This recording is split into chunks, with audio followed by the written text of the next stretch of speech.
All right, it is 6 o'clock, so we're gonna get going. Lauren, can you hear me okay? I can. Can you hear me? I can hear you fine. All right, so with us tonight, it's myself, Jason Buckley with Illinois Learn to Hunt, and Lauren Dean. So we're going to be going over Deer Hunting 101. So we will be having Deer Hunting 102. I believe that's going to be on Thursday, same time at 6 o'clock. Tonight, we're really going to be looking at starting out in regulations, and then how do you get your permits, and then how do you find somewhere to go. And then a little bit about strategy and deer behavior and how they use the landscape. If this is like the only thing that you see, we'll at least be able to get you started to get out. But the 102 really goes into that strategy even more and giving different examples of deer bedding and things like that, as well as the gear that you may want to get that you do and don't need, depending on what your goals are and if you're a gearhead or not. So you can be very basic or you can go gear heavy. It's up to you. But we kind of go through that and the pros and cons of everything that go along with all that. But just a quick reminder, your microphones and webcams won't work. But if you need to reach out to us or if you have a question, you can just put that in the chat window. Lauren already told you all that the webinar was going to start at 6 o'clock through it, so it's that chat window down there. So let us know if you have anything. Lauren will catch that and let me know if you guys asked anything. And she can either answer that in the chat or she can ask me live, and that way we'll be on the recording for anyone who watches this in the future. And if you think of something later, just let us know, like, tomorrow, whatever, just send us an email. We're happy to Yes, that's a follow great up. point. Yeah, we can follow up. We are a service to you. Whenever we can get and answer your question, we will do so. But this isn't the last time you'll ever be able to talk to us. We are around. If you're not familiar with the Illinois Learn On program, we're out of the University of Illinois, and we hold webinars, workshops, podcasts frequently. So on all different topics. And this particular night, we're going to be talking about deer specifically, but we'll also hold small game, upland and turkey and everything else that you'd be able to hunt in Illinois. We cover, and we can also be your help desk if you need it for Illinois hunting. So shoot us a message on Facebook or through Gmail and reach out to us, and we'll get back to you. And we'll try to hunt down whatever answer you may need for the questions you may have. Yeah, we know it's complicated and can be a little bit overwhelming. So, No doubt. Yeah, a lot of this is just building up the confidence to get out and mess up, honestly. So with that, just a reminder, we always try to, for all of our 101 programming, we try to remind people that Pittman Robertson money exists and the Pittman Robertson Act exists. Just that hunters are conservationists and that a lot of what we do goes back into conservation that we see firsthand. I mean, at the turn of the century, there was no wild turkey in the state of Illinois, and we brought them back to where we went from not having a season in 1903 to having a season in 1970. There wasn't a lot of deer in this state, and they had to bring them back in after they were overhunted before there was licensing and permitting back in the 1800s and stuff. So through the Pittman-Robertson Act in 1937, we now have an excise tax on hunting and shooting equipment, and that money goes right into the Department of the Interior, which then takes it and divvies it out across the states. A lot of that money nowadays is raised through firearm sales and ammunition sales, but that equation for the state to access that money still relies upon hunting license sales. So they look at your land size and hunting license sales, put that into an equation and see how much of that pot Illinois can apply to receive. So it's a really important funding mechanism for conservation. It's not the only one, but it's definitely one of the pillars to help fund conservation. And as we all know, if we manage for these species, then the umbrella effect helps all the other different species that are in the same landscape and same habitats that we see. So uh, that's a key part of hunting and understanding that. There's hunters that have hunted their whole lifetime that don't even know that that's a thing. So we like to highlight that. So first off, let's talk about the regs. So we're going to go over just a real snapshot of what you need to know to get out. There are a ton of regs. I would put you towards the Hunting Digest, which is another summary from the Wildlife Code. But just look at the Hunter Digest. It comes out every August, give or take, right before the state fair. The DNR likes to have them at their state fair booth every year, so that's usually the deadline they try to get them out by.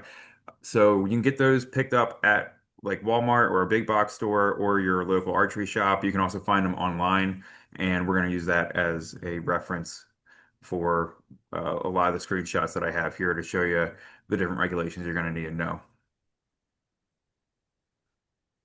So yeah, so I usually download it. You can get it as a PDF, and then that helps you just keep it on your phone, and you can reference it whenever you need to look at something. And then there's You can always, also find it at places like Walmart, yeah, Farm and Fleet, whatever, places like that. I threw a link as well in the chat so you can find it, but it's really good to have a copy on your phone. I usually pick up several copies, my car, my husband's car, in my house. It's good to have. yeah, keeping it in the car is a great idea. I also like this to have a hard copy personally. It's just funner to flip through and easier to find things that way. But again, there might be something where you have a question that maybe you might think is like a loophole or something. Just when in doubt, call the IDNR or call the conservation officers, and they will help point you in the right direction for that. So what you're going to need to be able to hunt deer is going to be your hunter safety course. If you are born before 1980, you're grandfathered in and don't need to get one. But anyone else should go get a hunter safety course. Again, this kind of doesn't really focus on how to hunt, but it focuses on the safety aspects of hunting to make sure you don't get hurt or hurt someone else, and make sure you understand the basic laws of Illinois. And these are really good because they are almost 100% recognized across the state. I got mine when I was 12 years old in Pennsylvania, and I have a card that is printed off and it says when I got it back in 2000. So they are transferable across states. You only have to do it once. If you're under 18, you have to have at least a field day. And these are hard to find, and that's a shame, really, but they are volunteer led. So we only can go as many as we have volunteers to lead. So that's why they're so hard to find. And hey, if you get into hunting and you really enjoy it, one day maybe you want to become a hunter ed instructor, go get certified and help bolster those numbers. That way it's not as hard to find a course. But as of right now, if you are over 18, you can do an online certification where you don't need to do a field day. So that's your hunter education. And then, if you're going to be hunting with any firearms at all, doesn't have to be deer, but just any firearms, or even if you own a firearm in the state of Illinois, you're going to need to get a FOID card. This is through the state police. So this is not IDNR. So it's a $10 fee. It's good for 10 years. And you'll have to go through and provide all the different identification you need to certify your FOID. And if you're gonna do that, do it sooner rather than later. It can take quite a while. It's Hmm. gotten a lot better, but you have to have it even to buy ammo, buy or possess ammo in this state, so be aware. Absolutely. Yeah, I know. Um, Oh, go ahead. There's somebody asked how long it takes on average. It's gotten a lot better. When I moved here, it took my husband, I think it took him 250 days, but it's got that was during COVID though, so it's Yeah. gotten a lot better. That was the worst of it. Yeah, back in COVID, back in COVID, it was 6 months to another year. Um, But now I will say go I ahead. renewed mine and they got here because I moved and it got here faster than my driver's license did. But that was a Hmm. renewal. So That's only like a I, couple weeks then. yeah, but they have to do the whole background check. So I would just recommend, especially if you have a really common name, like my husband's always gets hung up because he's Jacob Brown. So if you've got a common name, just assume it's going to take a while. Um, My assumption is 3 months is I think the rule of thumb, but it could be quicker, it could be longer. It depends on. yeah, so if you think you're going to Yeah. hunt honestly anything with a firearm in Illinois and you don't have one yet, I would recommend getting that started honestly, like one day this week, just so you're good to go. Hmm. Um, just to get it going. Yep. Yep. The best time to plant a tree was 20 years ago. The other time is today. So Yep.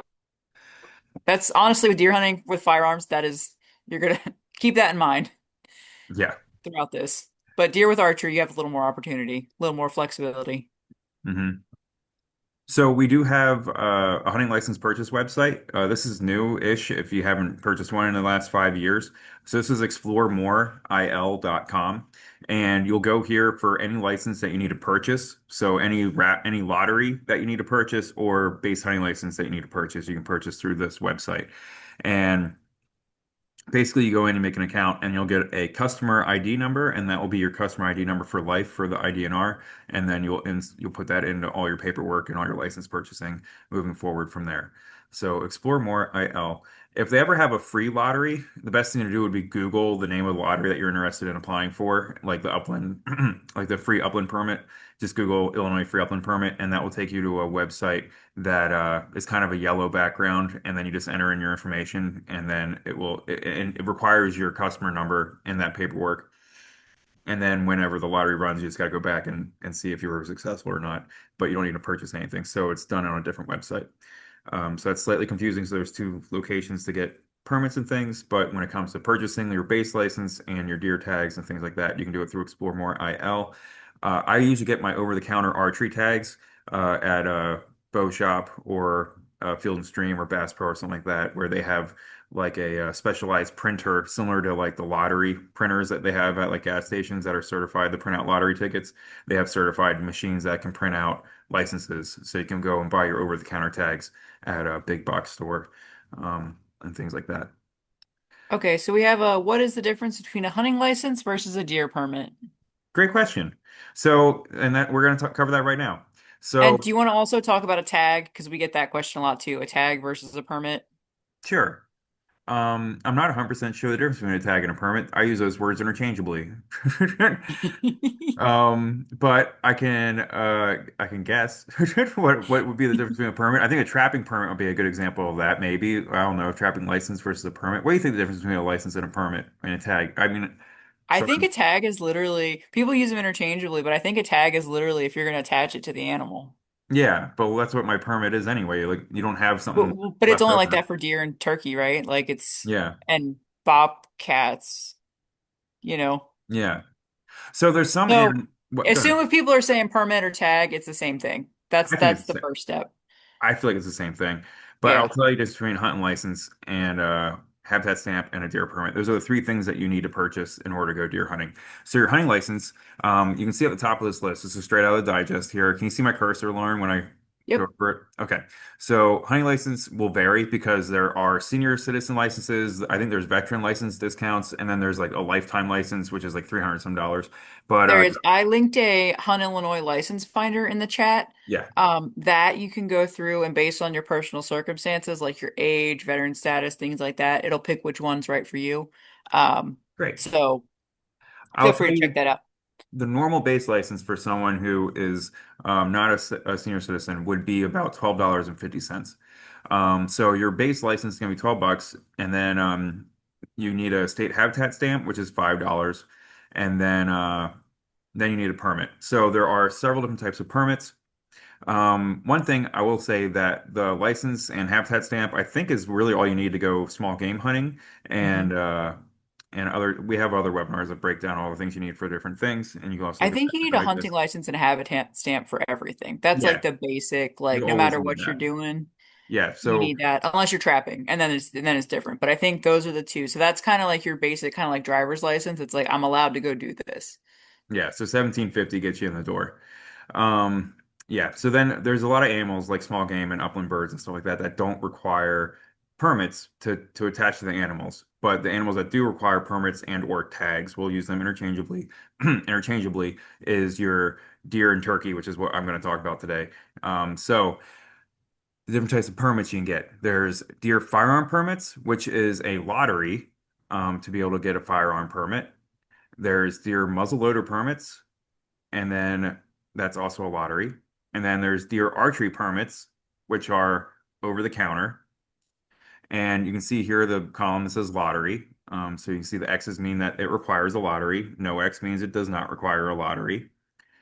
And then there's some specialty permits down here, like the youth permit and like late winter firearm permit, which is only in some parts of the state, as well as the CWD season, which is only in some parts of the state.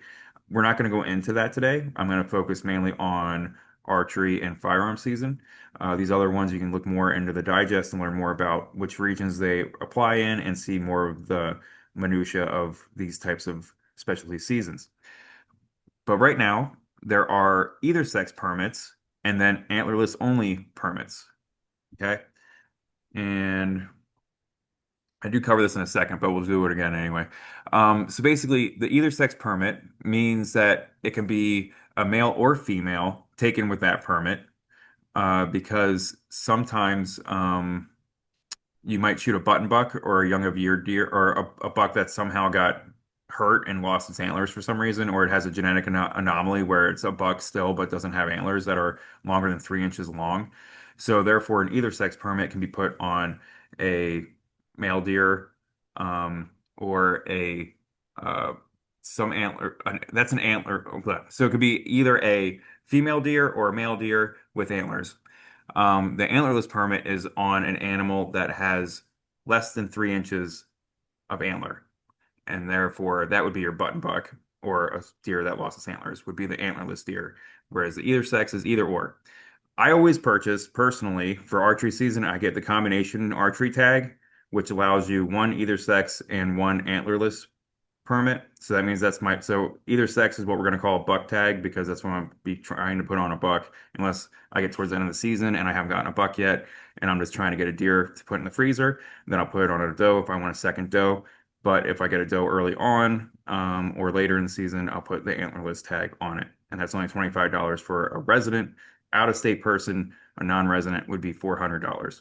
When I apply for the firearm tag, I go either sex permit because that allows me to shoot a doe or a buck with antlers, and it's only $25. So I'm usually trying to get either or. That way, if anything crosses my path during that season, I can tag them legally. All right, sorry if that was convoluted, but that's the And best. did we mention muzzleloader is included in firearm, correct? But then it's also its own thing. Like you can hunt, you can use a muzzleloader during firearm permit, but Yeah, it has there's a separate season. yes. Yeah, we'll talk about legal methods of take in a second. But yeah, so during the firearm season, you may use, we'll get to it. Okay, my But bad. to I do summarize it just like now. to highlight that because I Yeah. feel like that's a question like, oh, can I not? You can. Yeah. So, to get to the firearm tags, this is in the digest as well. You can see the different lotteries that happen. So there's youth lottery, there's over-the-counter tags, and then late winter. And then so the first lottery for adults to apply for the firearm tag is in March. It already happened for this year, so the only thing left would be over-the-counter tags for the firearm season. Um, and so that means that it's really just for for private land owners for the most part. There's not many, if at all, public land permits left. They usually get taken in the first or second lottery. In the first lottery, residents can apply. Second lottery, residents and non-residents can apply, I believe. Um, Hmm. and then third is whoever's left over. But so yeah, so it's usually in March. So usually when you're getting ready for turkey season is when you're applying for deer firearm season, and then when you want to apply for turkey tags is in November when you're getting ready for deer firearm season. So And if you follow our stuff on social media, we do post reminders because sometimes we forget to. Not so much with deer, but we do tend to forget with other seasons. So we uh we do post that to kind of remind everybody because it is sort of counterintuitive to what you would think sometimes. yeah, yeah, who's thinking about deer in March? So you got to remember, oh, I got to apply for my deer firearm tag for November right now in March. So we will definitely highlight that on our Facebook page and stuff like that. We do a lot of season reminders. Same with our Instagram as well. So, statewide hunting seasons. So, a time of year that this is all occurring in. So, archery is the longest season, and that runs basically from October 1st to mid-January. It differs year to year depending on when the weekend falls. So, this year it goes October 1st to January 18th. This season is closed down during the firearm seasons in counties that have firearm season. In the counties that don't have firearm season, like like Cook, DuPage, Lake, Kane, uh, it runs straight through. It doesn't stop. And then the firearm season is a 3-day weekend and then a 4-day weekend. So November 21st to the 23rd, and then December 4th to the 7th. Your hours that you can hunt is a half hour before sunrise to a half hour after sunset. You're allowed one deer per permit that you get. And down here, you can read the footnote, and it says that you're only allowed two antlered deer a year, unless you get into CW season. Then I believe you're allowed to get an additional one. But you're allowed two antlered bucks a year. And so if you get two antlered bucks during archery season and then you pulled a firearm tag, you can only shoot a doe at that point. All right, so legal method of take, which we kind of jumped to previously. You can use shotgun, muzzleloader, handgun, or archery equipment. And actually, that needs to be updated to also include rifles as well now. A single So shot. yeah, single shot rifles, which I'll talk about in a second. So depending on the season, and then also these are the methods that you are allowed to take deer, and then also crossbows and rifles have been brought into the fold within the past 8 years, I'd say. Crossbows are actually just I think last year took over for harvest of deer. So there were more deer, or either the same amount or more harvested with crossbows last year than with traditional archery or compound bows. And it would be interesting to see how that plays out with rifles as well. But shotguns and muzzleloaders are definitely the most common method of taking the state currently. Um, We have a question, Jason. sure, what's up? In the same year, can I have a firearm and archery permit so that one person can hunt 3 deer in 1 year? Like, so can you, if you've got a firearm and an archery permit, Hmm. can you have 3 total deer in 1 year, or are you limited to 2 total? Oh, the antlered bucks are only two a year across all seasons. So, like I said, you can get two in archery season, or you can get one in archery season, one in firearm season, or you can get one during rifle season, one during muzzleloader season. Either way, you can only get two antlered bucks. The only that back here in that small print down there, it says um, except as allowed during the special CWD season. So I believe that means that you could even get a third buck if you wanted to, if you're in an area that has this CWD season. I would verify that though, but that's how I read that. Um, I've only ever gotten one buck before. I've never gotten two in 1 year. So that's never been a problem for me. But so there you go. But yeah, but then does are unlimited. You can choose as many does as you like. So So, as many so permits as you have, you as can many have, permits as you have. Yeah. yeah, you can have up to 2 antlered, and then however many permits you get. So if you're able to keep buying archery permits, to keep there for whatever reason around you, there are tons, and you can keep getting them. You can keep getting those does Yeah. or antlerless. Yeah. Until they run out of permits. They have a quota eventually, of course, but Yeah, they do. Yeah, and if they can, yeah, they start being a little harder to find. But yeah, I can't. Yeah, it's all on the quotas, but uh, I think it'd be very hard for you to shoot that many deer. So, this is just a general breakdown of archery equipment regs. So basically 30 pounds. They lowered that recently, so that's new too. So it's only a 30-pound draw that you need. I know I hunt with a crossbow personally. I have since I was 18 because I moved here from Pennsylvania, so I've always ever hunted with a crossbow. I like to target shoot with traditional archery, but I just don't have the time to put into becoming proficient enough with the compound bow. So I go out with the crossbow. I just enjoy getting deer within range of me. I still don't shoot past 30 yards with the crossbow. You can target shoot with a dang crossbow up to 100 yards in some models, but I'm not doing that. The yeah, the I do want to say with Right. archery, I know a lot of you are probably really interested in firearm deer and are probably a little bummed the lottery's gone. Hmm. I will say if you seriously consider a crossbow in Illinois. That's what my husband ended up using. He's a gun guy and he had success last year. It's very if you come from a firearm background, it's more intuitive than like a compound bow would be. And it opens up a lot more opportunity through for you to be able to hunt in Illinois. So think about it. Yeah, absolutely. I mean, it's great for people who maybe um, can't use a bow for some reason. That's what traditionally was used for, is for older folks and for people that couldn't pull a bow back. And then it's also good for just people who don't have the time to get out and or the space to get out and use a traditional bow and get out and practice as much as you really should, because you're responsible for um, being as proficient with that as you can be. And then just being able to pick up a crossbow, and I mean, the ones today now have scopes on. The one I got when I was 18 had a peep sight on it, but now I don't think you can find one without a scope on it. and I get in and take it sight in at the range and then be proficient at that and then get out in the field the same year versus picking up a bow now, practicing all winter, and then maybe getting out next year. Um, And so yeah. they're not horribly expensive either. You get around the whole Floyd thing.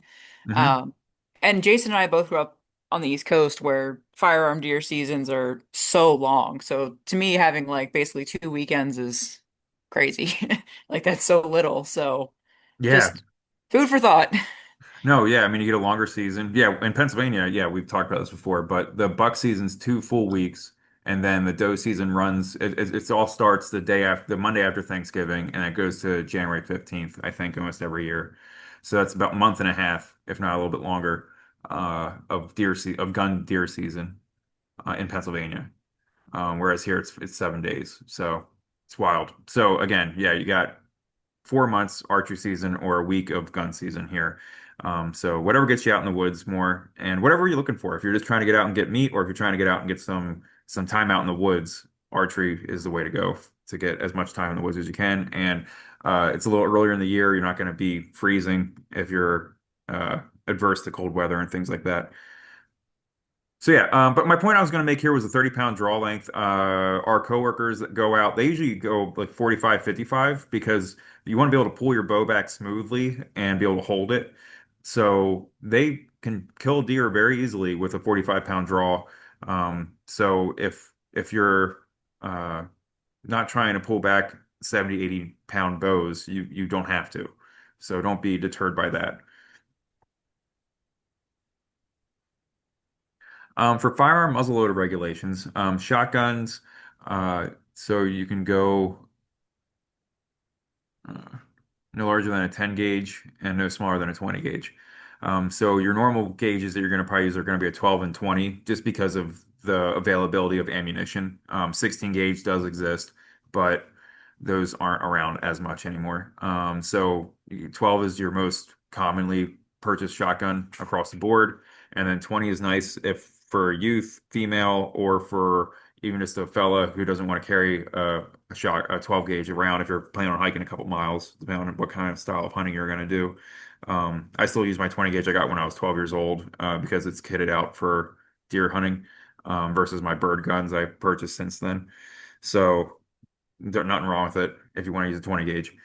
Um, so yeah, so then you can see the other things you need to know for the muzzleloader is the 45 caliber shooting a single projectile through a 16-inch length barrel. In case anybody doesn't know much about slugs, I linked in the chat. We have a YouTube video that talks Mhm. about the Sabo slugs versus uh the rifled slugs. Yeah. So we have a short video. So I linked that there so you guys can kind of learn a little bit about that. Because I had no idea. So it's a little No. helpful to learn. So That's a good point. No, there are two different types of slugs. You got to match them to the barrel that you have. So the rifled barrel, the barrel itself is rifled, so the slug can be smooth. So that's going to be your sabot or your sabot, and that's a smooth slug that comes out. And then there's the rifled slug, which goes down a smooth barrel, so that way the slug itself will rotate. And it's all about making. Imagine a football when it's thrown. The spin on the football makes it fly straighter. So it's all about getting spin on that slug, so that way when it's flying down field or down range, it will be straight. The Sabo slugs and Sabot slugs are have better groupings, I think, um, versus the rifled slugs. I've seen those hit paper at 100 yards sideways. They start to tumble. So personally, I would look for a rifled barrel if you're looking to shoot anything that's around 100 yards with a shotgun. Yeah, and then you are allowed to use rifles now. And then also something that you should look at is whenever you look at the digest, if you start looking at the digest, you read through it once and understand everything. If you pick up again next year, anything that's highlighted in yellow means that it is new. So anything that's highlighted across all things in the digest is something that was added that year. So that way it's easy to pick one up and see if anything's changed and to pick that out quickly.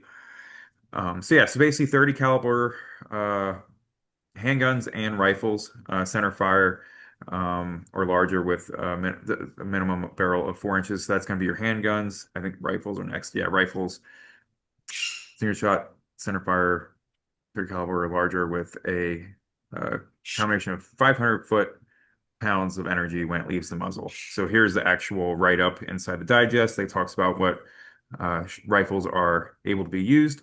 I won one at a NWTF banquet a year and a half ago that I took out last year. I didn't get to shoot anything with it, but I got to take it to the range. It was really nice. It was a CVA Scout. I believe CVA was really well known for making muzzle loaders, and I got that at the banquet. So it was a 350 Legend was the round that shoots, and um, I watched a bunch of videos too about comparing all the different rounds that you may use in the state, and the 350 Legend, I believe, was the best for range and accuracy and power. So I think the 350 Legend is a pretty well established round at this point. It's nothing new that Yeah. people who are familiar with that know, but just so you know, that's the shot rifle I picked up. Oh, and if you go back a slide real quick, Jason. Yep. This link at the bottom here for more information. The single shot centerfire rifle is complicated. So that link at the bottom they recommend, I link that in the chat as well, so you can look up that a little bit, and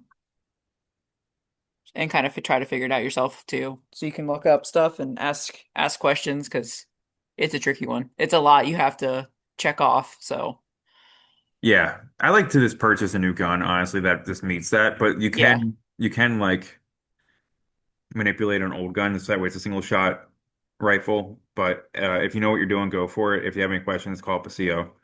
yep. Clothing regs during firearm season is blaze orange or blaze pink. You need 400 square inches of it. You need a hat and a vest and or a coat. You cannot use the camouflage orange. When I was a kid in Pennsylvania, we were able to use this, but you cannot use that anymore. And you don't need that during archery season, turkey or small game. But during, Unless you're hunting rabbits. yeah, that's If true. you're hunting rabbits, you have to wear orange That's true. Yep. So rabbits and deer are your orange wearing and activity upland. and upland. Yep. Sorry, just anything where there's a lot of people moving around. Anything that you're aiming on the ground versus in a tree or in the sky, Yeah, or you're with a lot of other people. where you're in a thicket and you're walking Yeah. through a thicket, yeah, safety first. So again, we talked about this a little bit earlier. Your little game is going to be a doe is going to be an antlerless deer, which means that its antlers are 3 inches or less. Anything over 3 inches is going to be called a buck.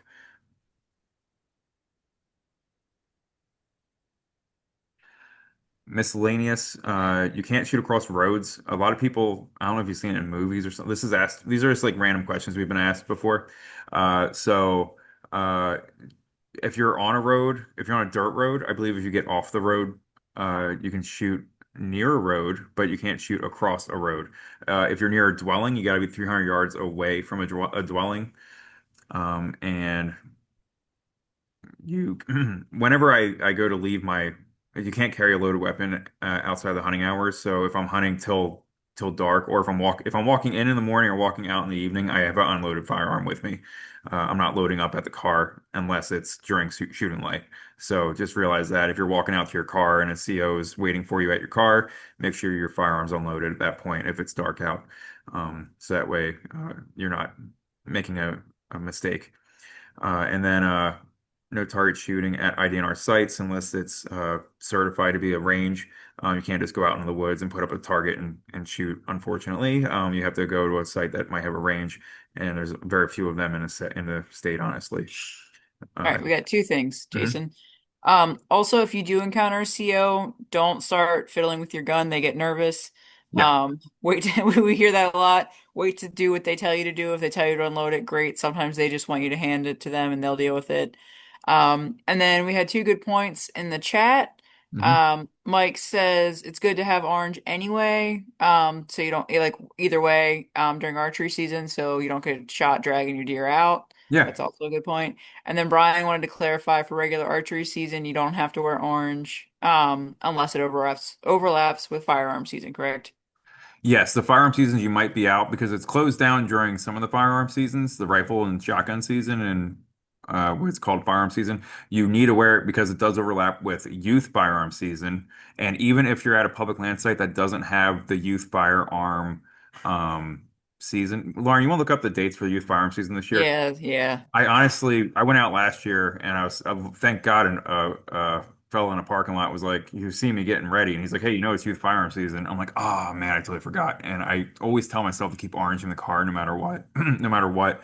And I didn't have any with me, so then I ended up going out without my It's vest. October 11th to 13th this year. Okay, so October 11th to So 13th. everybody make a note. If you're going to be in the woods, No matter where you're at, private land, public land, doesn't matter. Wear orange. yeah, doesn't matter what you're doing. You Yep. gotta, yeah. So 11th to the So yeah, 13th. if anything, yeah. I'm putting that in my calendar right now, honestly. Um, but yeah, I went out and scouted without my bow is what I ended up doing because I had to drive 45 minutes where I was at. So I'm like, all right, well, it's a scouting day, so you can't get in Yeah, so trouble for Brian, scouting. it's most counties, the counties that don't have firearm season, it doesn't matter because it's not a problem. Regular archery season shuts down in the counties with firearm season, except for youth. So youth's the only one you have to worry about on those And dates, muzzleloader. and muzzleloader. But you might Yep. want to have something, like Mike said, on you, just so when you're dragging your deer out, people realize that it's you and not a deer. Yep. No, it's a fantastic suggestion. And you can also, if you're in a blind ever on public land, you might want to, or even on private land, because people can't see you and they might not register that they're shooting, yeah, like even if it's an arrow, have like a square of orange on the outside of it.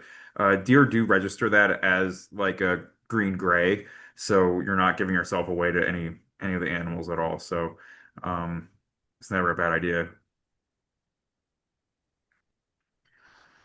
All right. So speaking of blinds and tree stands, look at whatever public land site. If you have private land, you can do whatever you want. You could build all kinds of blinds and have tree stands all over the place. But if you're going to public land, public land, there may be regulations where you can't use them, or if you can use them, you have to remove them daily, or you can leave them up all season long, and they have to be brought down at the end of the season, but they have to have your contact information on them. And also, anything on public land, be it a tree stand or a trail camera or any of your property that you leave on public land, can be stolen, unfortunately.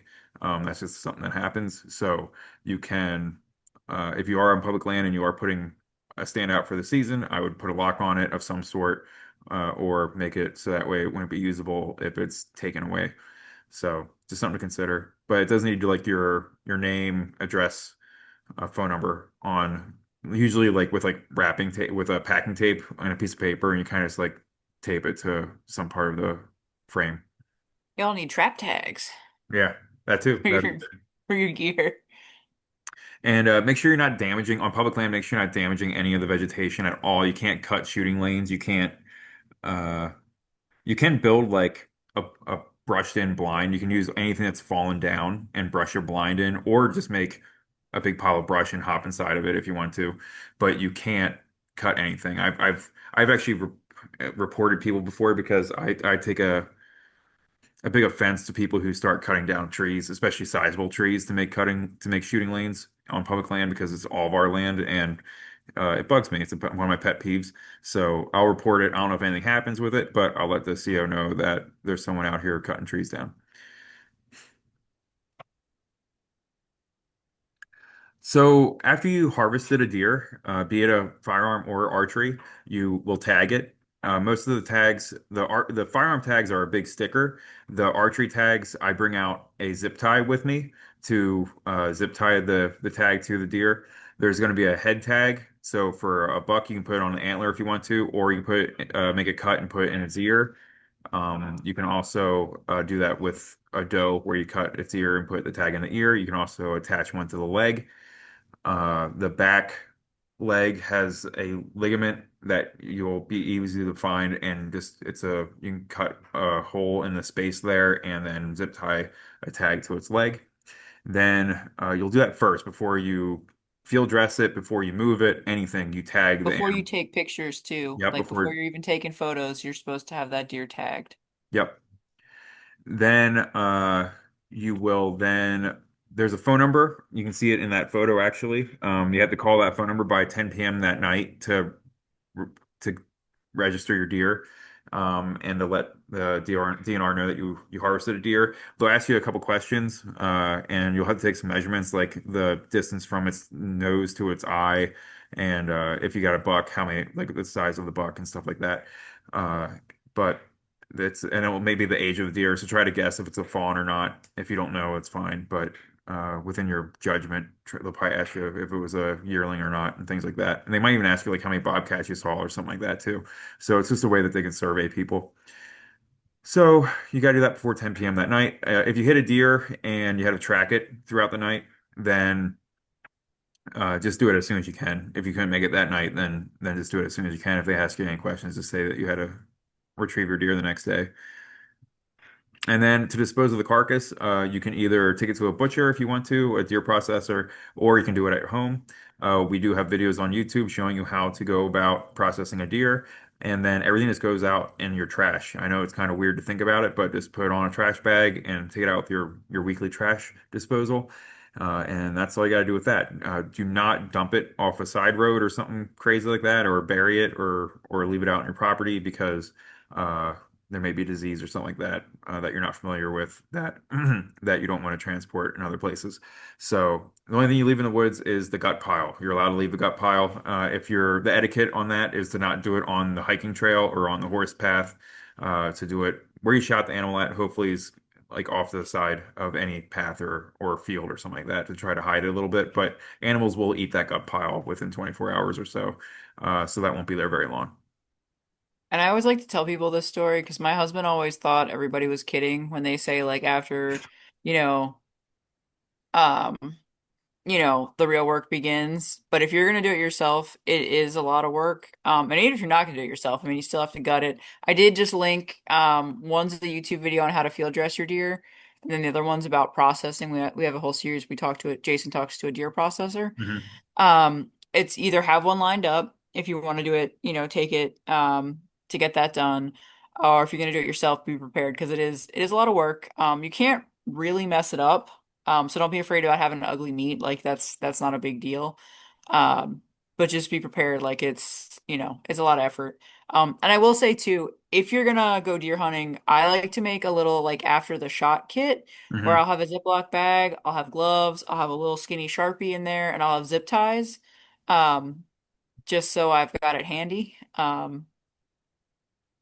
my husband last year forgot. So It makes it so much easier. yeah. Yeah, I need to add that slide in here. We had an infographic made up. It was preparing for the harvest. Don't prepare for the harvest. Wait, what was it? Prepare for the harvest or prepare for the processing. Well, I forget but we had a phrase that was on this handout, and it went through like a checklist of all the things that you might want to bring with.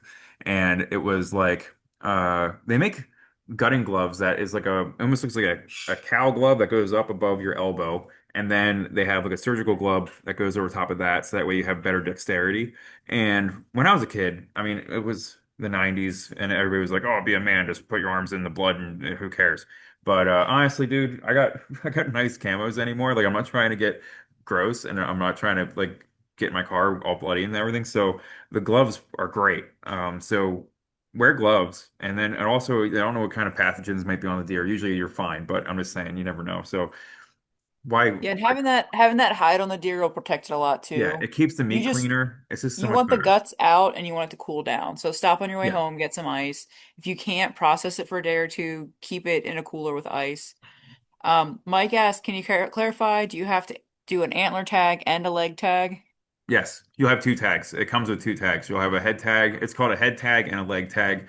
One where you put on the antler and one you put on the leg, But if you don't have antlers, the ear. the ear. Hmm. Yep, it's like giving it an ear piercing. You just yeah, take your knife and cut a hole in the ear and then Like zip I said, tie. zip ties are good to just keep in the The car. the Zip tags ties, them, gloves, tiny Sharpie.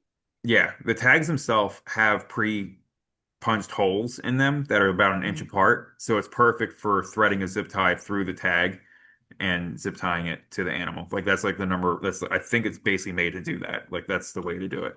Yeah, but So trying to find a pen in that situation, like I think is the worst part. So, yeah. like I said, having that all together, it just makes life a little bit easier. Yep. No, in my fanny pack, I got my tags and I got a pen and I got zip ties and then I bring a Ziploc bag because I eat the heart.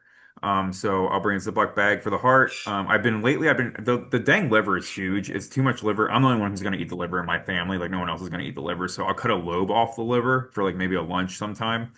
Um, so if you're interested in organ meat at all, bring Ziploc bags. I can't say enough about the heart. It's phenomenal. Good with eggs if you're interested in a breakfast instead of a dinner. But You kind of uh, answered this already, but yeah, where to dump intestines and inside stuff after hunting in public places? leave it in the woods, just not on a trail or Like in a near field the that's parking lot. Don't put it near the yeah. parking lot. Don't put it near the parking Everything lot. else is litter in the carcass, so they Yeah. consider it litter. So Yep. And then there are wanton waste laws, which we used to go into. I don't know why I won't mention it here, but you have to go and retrieve the animal. If you shoot at the animal and you know you hit it, you have to do the best of your ability to find that animal and uh and bring it back and bring all of it back as much as you can besides the guts. Yeah. however, if it goes onto private land and you don't, they will not give you permission to go there, that you can't go get it. Yeah. That's like the one situation where you're kind of that's that, Yeah. unfortunately. Yeah. There's nothing you do at that point, unfortunately. Yep. Okay, so that's reporting your animals after the shot stuff. We go more into blood tracking and stuff in 102, so we'll have slides on how to go blood tracking and things like that. If anyone has any questions about that, let me know, but we'll cover that in 102. So now land access. So first thing is going to be like outfitters and things like that. So that's the hunting preserve. I don't know how many of those there are in the state. I'm sure there's plenty, but there's public land. There's various types of public land. One thing, if someone's interested in going firearm hunting still, down south in Region Hmm. 5 and a little bit of 4 is the Shawnee National Forest. That's federal land. That takes county tags. There's also a lot of state land that takes county tags. And I forgot to include that table in this PowerPoint, but at the end of the digest, there's a table that you'd just flip past if you didn't know what you were looking at. And at the top of it, it has every public land site, and then it has every species that can be hunted. And then it says if it's an S or a C. If it's an S, that means that it's a site-specific tag, and you need to apply it in the lottery to hunt it. If it's a C, then it's a county level tag, and that could mean that it could be over the counter still at this point. So if you're interested in going into the Shawnee National Forest, you can still go firearm hunting this year if you wanted to. Uh, it is pretty. It's not like one big chunk of forest, by the way. If you have never been down there, it's kind of parcels all over the place. But there are some big chunks here and there. But I would highly suggest getting a hunting app if you're going down there to help you figure out where to go. So on X or Hunt Stand, and that way it shows who owns the land and where it goes. Because we've been down there turkey hunting before, 2 years now. We've gone turkey hunting down there, and you'll be driving down a road and be like, okay, it starts now, and then all of a sudden there's someone's house, and it's like not there anymore, and then it starts back up again. So to understand where the borders are if you're going down there, Oh, and people will tell you like, "Oh, this is private," when it's like not. So, yeah, there's also you can get in, and then yeah, I had to show someone my phone. They were wondering why we're in the one field we were in, and I'm like, I have this app that tells me where I'm at, and they're like, oh yeah, if that's showing that you're on public, then it's right. I'm like, okay, well, I'm glad we agree. So yeah, so and I did that just helps. link, I just linked our video on how to apply to the firearm lottery for Yes. deer. Jason goes into that table a little bit more as well. So it's good to know in general, but also if you want to see a little more of a breakdown on that, that's in that link as well. Yeah. No, thank you, Lauren. No, that's a good video for sure, and it does go over how to find sites, and and land and things like that. So yeah, okay. So that's federal, state, county. There are some county parks around that may have their own lottery to go deer hunting, so check that out as a resource. And then there's also the IRAP program, which I'll talk about in a second, which is a fantastic way to get people on some private land through the DNR and giving them a management. They basically give the landowner a management plan, and then they open it up for folks to access. So we'll go over this all really quick. So finding a spot for public land, go to huntillinois.org and it will give you a directory of all the sites. This is a I through. linked that in there a little bit earlier too. In case anybody was Fantastic. wondering why I linked that, that's in there too. You're going to use this a lot. Yeah. So you can either search, there's a search term here. So if you're in a certain county, you can put your county in here and it'll narrow down whichever sites are in your county. If you want to hunt a certain animal, you can put that in there and then it will narrow down all the ones that have that. Or you just scroll through it You can filter and by region see. too. Yeah, or region. Yeah, just put in whatever keyword you want to put in and then it will help. So yeah, so that will give you that. And then there's also a map on this site and it has all the different this is how I usually find a spot, honestly, is I go to the map because I don't know the name of everything and I know what part of the state I'm interested in hunting in. So I'll just pull this map up and then I'll zoom in on an area that I'm trying to get to, and then it will show you a border of the public land that's there. So this is Jim Edgar. This is right outside of Springfield. This is one of the largest sites in Illinois. It's about 16,000 acres. And you can see all the different access points. I think these are all parking lots. And then there's also duck blinds. And there are pheasant fields here, and there are dove fields here, and all kinds of stuff. They used to be able to kind of shadow over what was open for deer hunting. If you used to see that, or if you use this at all in the past 5 years, you would have seen that.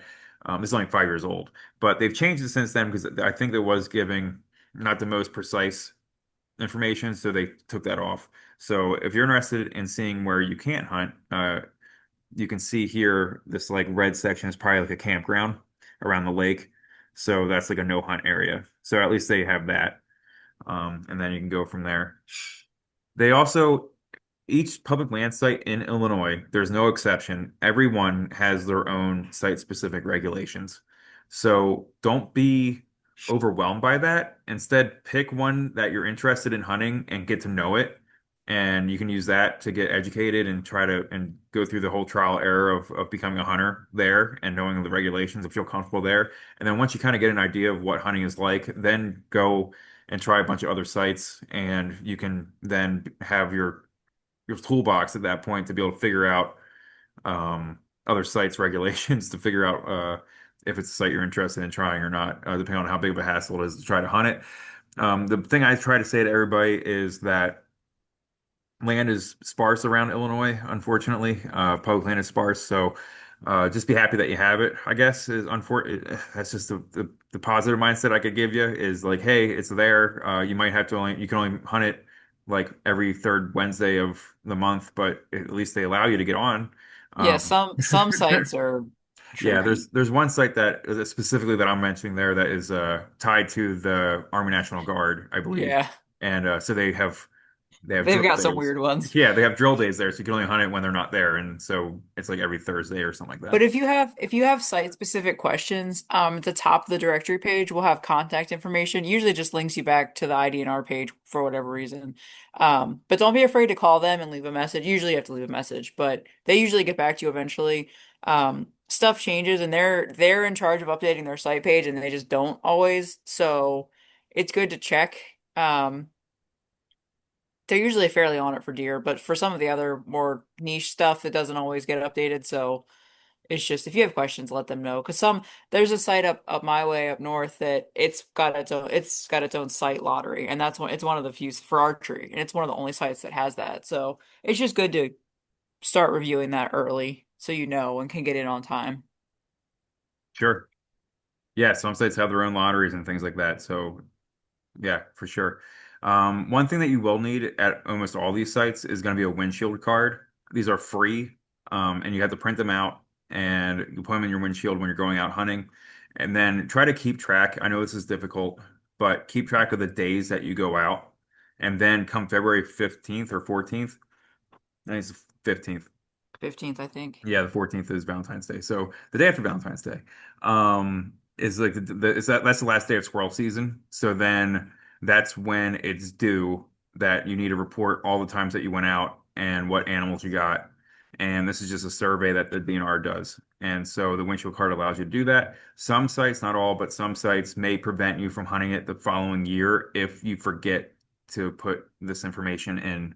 So please remember, if you follow us on Facebook, we'll put out reminders leading up to that to get your windshield card submitted. My tip for this is just keep them in your glove box. They'll say at the site what it is. Um, just when you get there, fill it out immediately with the date because you're gonna forget. And then at the end of the year, like keep them all in there. And then at the end of the year, because they don't email you a reminder of like what sites you filled out.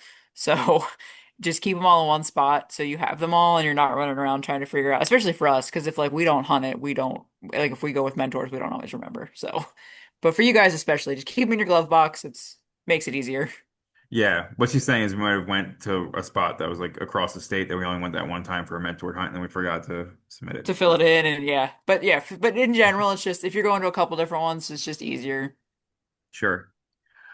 So yeah, so these sites, it's decent. The again, if I had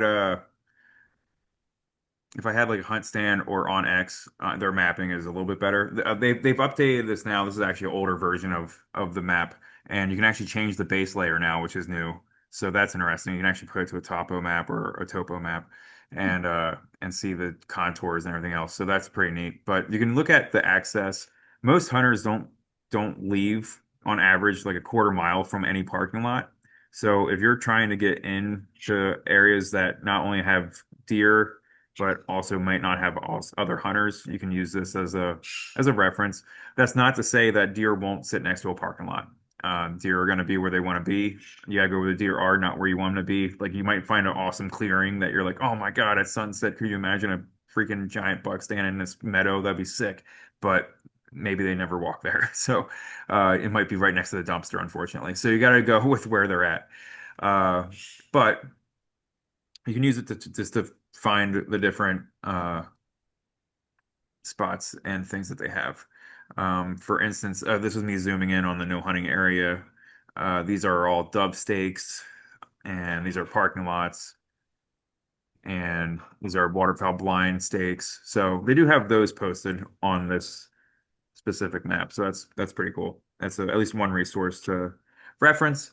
Another resource that I go over in that one video that Lauren mentioned is the Public Lands Hunting Report, and this is how I help figure out where a spot might be a good spot to go try out. So you can look at, especially if you're looking to apply for firearm tags more than archery, you would come on here, and here's a list of all the public land sites.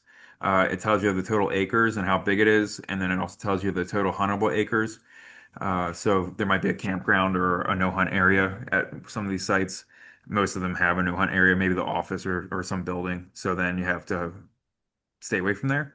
And then it gives you total hunting trips. Now, these aren't broken down into the different species. This is just total hunters that have been there. So if there's a big dove field there and not a lot of deer firearm, this doesn't mean that there was 2,000 people that were deer hunting. That might have been 2,000 people that were dove and rabbit hunting, it looks like, for this particular site.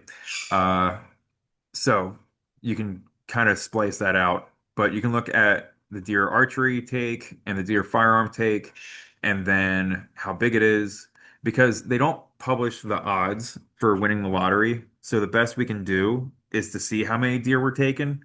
I think they may actually put out how many tags they have per site now. I felt like that wasn't very easy to find before, but now it is.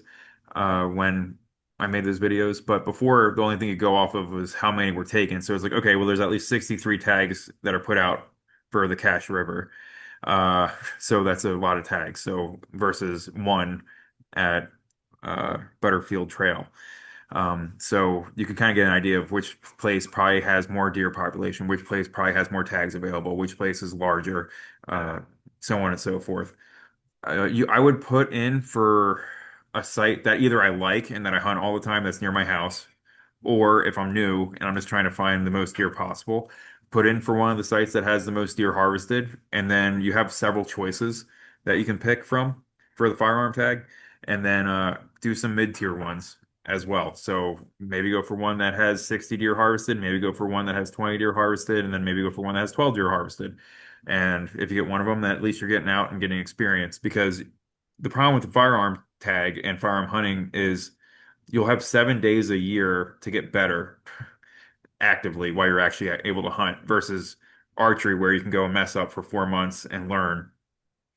So you at least want to get out. Even if it's not a great site, just get out and try to get one of these tags if it's available to you.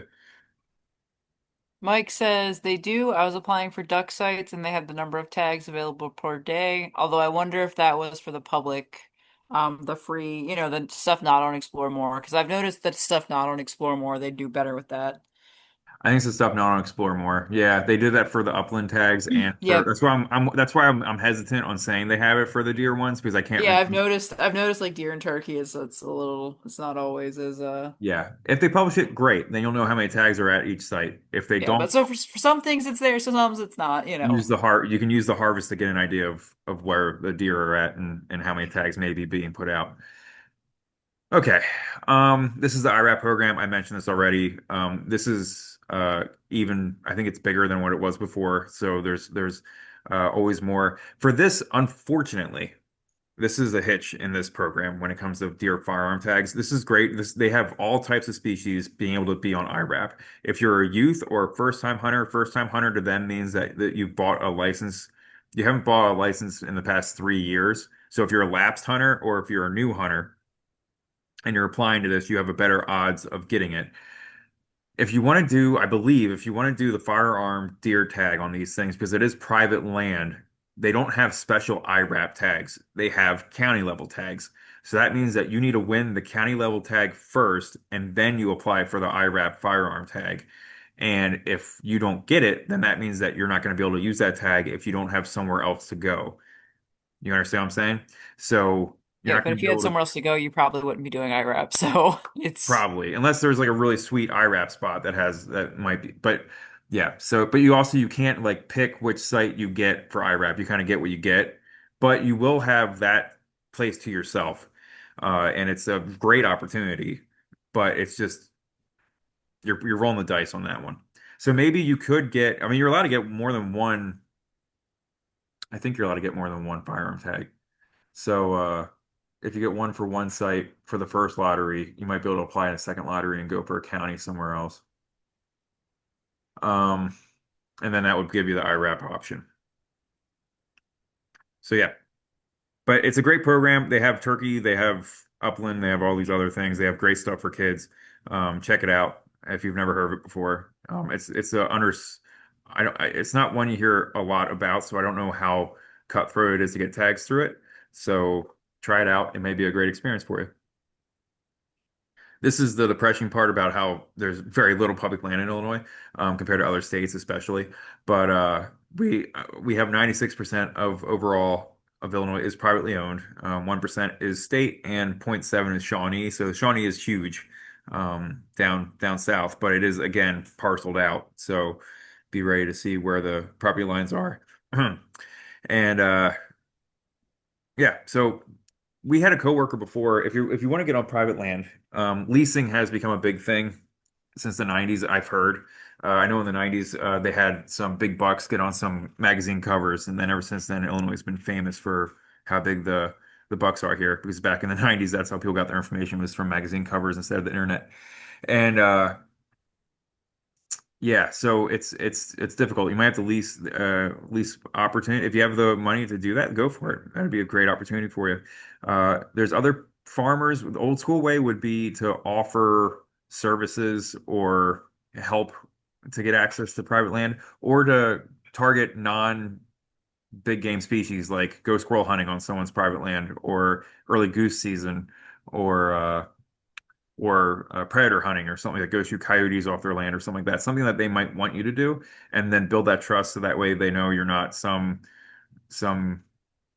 crazy person who's going out and misusing firearms and getting and damaging their property somehow. So build that trust up with that landowner, and uh, and then go from there. We had a coworker who was very successful in writing letters to people. So it's another thing you can look up people's information using plat maps or tax information, or those apps I talked about where it was on X or Hunt Stand where you click on the space and it tells you who owns the property. And then you can write them a letter and describing who you are. You can even provide references. Like people go that in depth to try to prove that they are a responsible person to try to get access to some of these private land pieces. So that is an option. That used to be the way that people would go out hunting. It was you ask a farmer down the road if you could get on their land or not. So This is something for people who might not be familiar with the outdoors or familiar with the woods and bumping into property lines. All of these are property signs. So if you ever bump it, if you know the public land that you're on or the private piece that you're on and realize what the border is marked with, there's a purple paint law where a purple paint on any tree is legally a property boundary.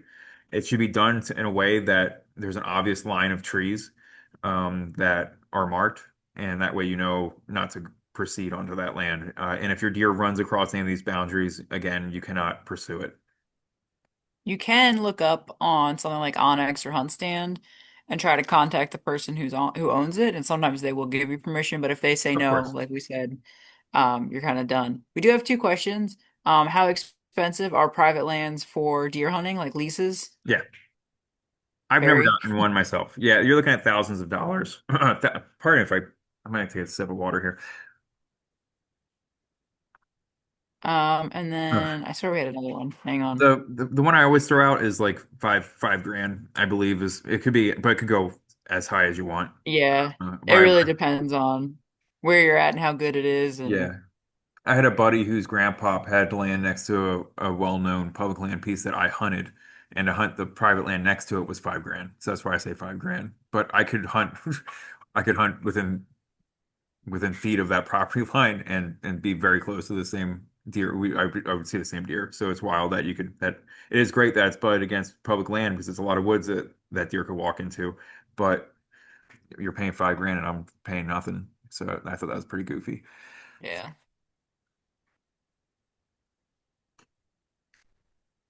And then just general commiserations of not being picked for things, IRAP, lotteries, etc. Yeah, Just keep applying, guys. It sucks. I know. None of us got upland. No, we So all applied for all four of Upland. us applied for And my upland. husband too. Yeah, So five people, none of us got, and we all applied for the same spots. None of us got it. So yep. It's unfortunate. This is just some deer lingo if you're not familiar with the culture of hunters. Buck means male, doe means female, antlers is the uh are shed each year if you didn't know that. So antlers grow back each year. That's the difference between a horn and an antler. An antler grows back and I believe like elk antler is like the fastest growing bone or something in nature. I don't know. Something like that. A grunt is the vocalization that a buck makes, and we'll go over calling in 102. So there again, that's part of the whole gear aspect. So if you're interested in grunt calls and doe bleats, we'll cover that in 102. And then snort is when you freak a deer out. You'll hear it if you walk through the woods in the morning. You might not hear it if you've ever hiked before. It's not as common, but if you're walking in the morning, or if a deer smells you, if you're sitting in one spot and a deer winds you from downrange, you'll hear a snort, and it's the worst sound ever because one, it scares the crap out of you, and two, it means that you've been busted and the deer are running in the opposite direction from where you are right now. we Don't do be have a, oh, good. sorry. Good. Is there any size, age requirement for animals that we can hunt? No. I think the only legal thing is that they can't have spots. Lauren, you can double check that, but That sounds right. And I think yeah. Illinois, it can't be albino, right? It Yep. can't be a Nope. white deer. Yeah, and that's to honor the native traditions of the specific native people of Illinois. I don't Um, know. According to Curtis, it's for the photographers, at least in Wisconsin.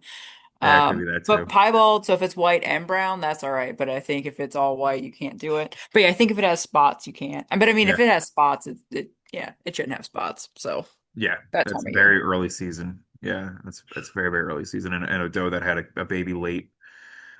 But I would double any check. don't feel too bad. I've talked to the deer biologist before. If a yearling does come in to your setup, if you're just trying to get a deer and the yearling to step, you have like an X on your setup. You're like, man, if a deer steps here, it's 20 yards, it's a perfect shot. I'm going to take it. And a yearling walks into your set and you're just trying to get a deer, totally fine to take it, or to take them, or if a doe comes in with its mother and then they haven't broken up yet because the rut hasn't started yet, you can take the doe. The yearling should be stable enough and healthy enough to survive without the doe anymore at that point. And that's why the hunting season is when it is because the the fawns are strong enough to survive after that moment.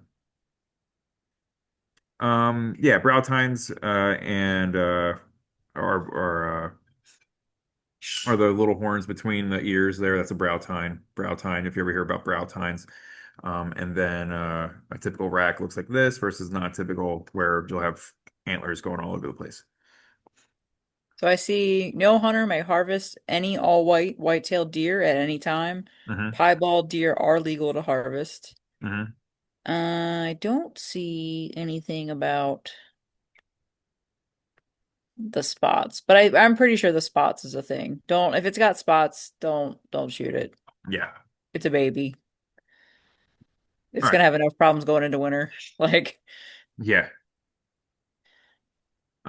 So we're in the optimal habitat. It's an egg species. It's a mixed habitat species. They love to have various food resources, different things blooming at different times of the year, and then just being able to eat on all of it is where they want to be at. So that's why we're in a good spot. So any mixed forest with a lot of edge and far and fields and grasses and bushes and things like that, and the corn doesn't hurt. Um, so breeding is called rut. That happens in late October through December. That's when it is triggered through uh, uh, the time of day, the length of day, the photo period. So that's what triggers it. It's not the full moon. It's not anything else. It's the photo period. So day length. It's not temperature. It's day length. So that will make the testosterone rise up in bucks and make them start chasing does around to be bred when they're able to. This is when they're most active, and you'll see bucks that you never saw all year. They'll be running around for miles, and you'll see bucks come through that you never seen before. And then you'll also see the deer most of the time are crepuscular, which means that they're active at the sun up and sunset. So that's when you'll be seeing them walking around. That's when their vision's best, is in like low light conditions. They have excellent smell. It's better than anything. If they're going to bust you, it's going to be from smelling you or from seeing movement. Those are their two main defenses. Their hearing's decent as well, but smelling and seeing movement for sure. okay, so a couple questions. Hmm. What will happen if I hunt the wrong animal, like a buck or an elk? Well, you don't have to worry about elk in Illinois. Yep. Yeah. Um, Yeah. Go ahead. There's no elk in Illinois, so unfortunately. you're good here. Yep. Buck, if you get the either sex tag, you're good. If something crazy happens, like you make a mistake, Hmm. call the CO, the conservation officer, the game warden, whatever you want to call them. You'll probably still get a ticket, but they are so much nicer to people who own up. Um, Yeah, we had a past participant accidentally shoot a hen turkey, and he got a fine. It was the lowest fine that they could give him yeah. for, So if you like, and they if you took the make a bird. mistake, just yeah, just they Yep. understand it happens. Yeah, So he had a tom and a hen come in together, and they went behind a tree, and they came back out the other side, and he got them mixed up before identifying his target, unfortunately. So, yeah, because when your adrenaline gets going, but if you have the either sex um permit, you should be okay. mhm. Um, and then I've got this season, I'm hunting with a saddle. I was wondering if I can practice climbing up and down trees in local conservation areas. And then can I practice my archery and conservations where there are no humans around? You cannot practice archery on public land. You can only shoot archery at archery ranges. So, Some sites have archery ranges though. yeah, for sure. So take a look. You might be surprised. There's a good chance you're gonna have a better chance finding an archery range on public land near you than a gun range. Yeah, I think the only gun So range I know of is 10 Mile Creek down south. That's the only yeah. one I even know of. But there are several archery ranges around. Not many of them have like a tree that you can get on and practice your archery, like hooked up to a tree, unfortunately. But they do have like raised platforms that you can figure out your angles. Because knowing when you're elevated and understanding where your arrow is going to come, not just go in, but come out, and the organs you're going to hit is important. So. It is great to practice that. Um, Honestly, I for the climbing up and down a tree. I would honestly pick a site near me and call the super and see if they'd care if you just went out. Yeah, go out without any archery equipment, but with your tree Yep. climbing equipment, I think that that's fine. But I would, Lauren's 100% right. Call the super and make sure. I believe you'll be fine to do that though. Yeah, as long as you don't have if you're just practicing. Um, but yeah, and look for an archery range. There's a couple around. It Yep. depends on where you're at. I don't know off the top of my head, but I know there are a few. Yep. Channel And Lake does a good archery range. I don't know what part of the state you're in. Uh, and then Sandcrest has a good one. Middle Fork has one. Ren Lake has one. Go what's ahead, it? Lauren. Does Des Plaines has an archery range? Des Apparently, Plaines. Des Plaines has an archery range. Yeah, My husband's chiming in over here. there you go. And then he said Chain of Lakes is closest. Yeah, so I would just talk to the site super there and see if they'll let you climb without your archery equipment just while you're there, Yeah, Chain Lakes practice is a good for them. one. They have one with multiple. You walk through a course in the woods, and they're different yardages at yeah, you can bring a target with so that way you know that your target's like in good shape. But I think they have targets there that may get beaten up in the elements, however. And But if it's not a super hot day, try to practice in your jacket you're gonna be wearing too, yeah, so you don't get hung up on that. yep. We also have a question about can I use attractants, mock scrape, sprays, doe, buck urine? Do we go more into that in 102? That's 102, but I'll answer that question now. Yes, you can, as long as you're not damaging any. You can't make a mock scrape and cut or break a branch or like cut uh, a vine. I don't. You might be able to hang a rope. I would ask. You might want to ask the super that, but you could hang a rope possibly. If you were on private land, you can hang ropes and put scent on the rope or a vine or cut a branch or break a branch to make a licking branch as well as having the scrape. You are allowed to use scents, and you can use attractants or cover scent if you want to. So cover scent would be an example. Would be like skunk, coyote urine or something like that to cover up your human scent. Attractants would be buck urine, doe and heat. Or there's also like calming scents out there too. There's a variety of products. I don't use too much of those. I usually just hunt the wind. But I have attempted. My dad has had a lot of luck with this. He's done it like 3 or 4 times, where you find an active scrape, and then you put dough and heat in that, and then you have a rag dipped in dough and heat, and then you have that tied to a rope, and then you do a drag where you drag that to your spot. It has to be like fairly close that you're set up to. So like the say the rub or the scrape, which is on the ground, which I'll talk about in a second is like 40 yards away from your setup, and then you drag it 40 yards and then have that end up 20 yards away from your setup and then have a deer walk 20 yards away from you. So it's a good way to pull deer in from an area that you might not have a good tree to set up on. So yeah, you definitely can use scents, but don't damage any of the vegetation.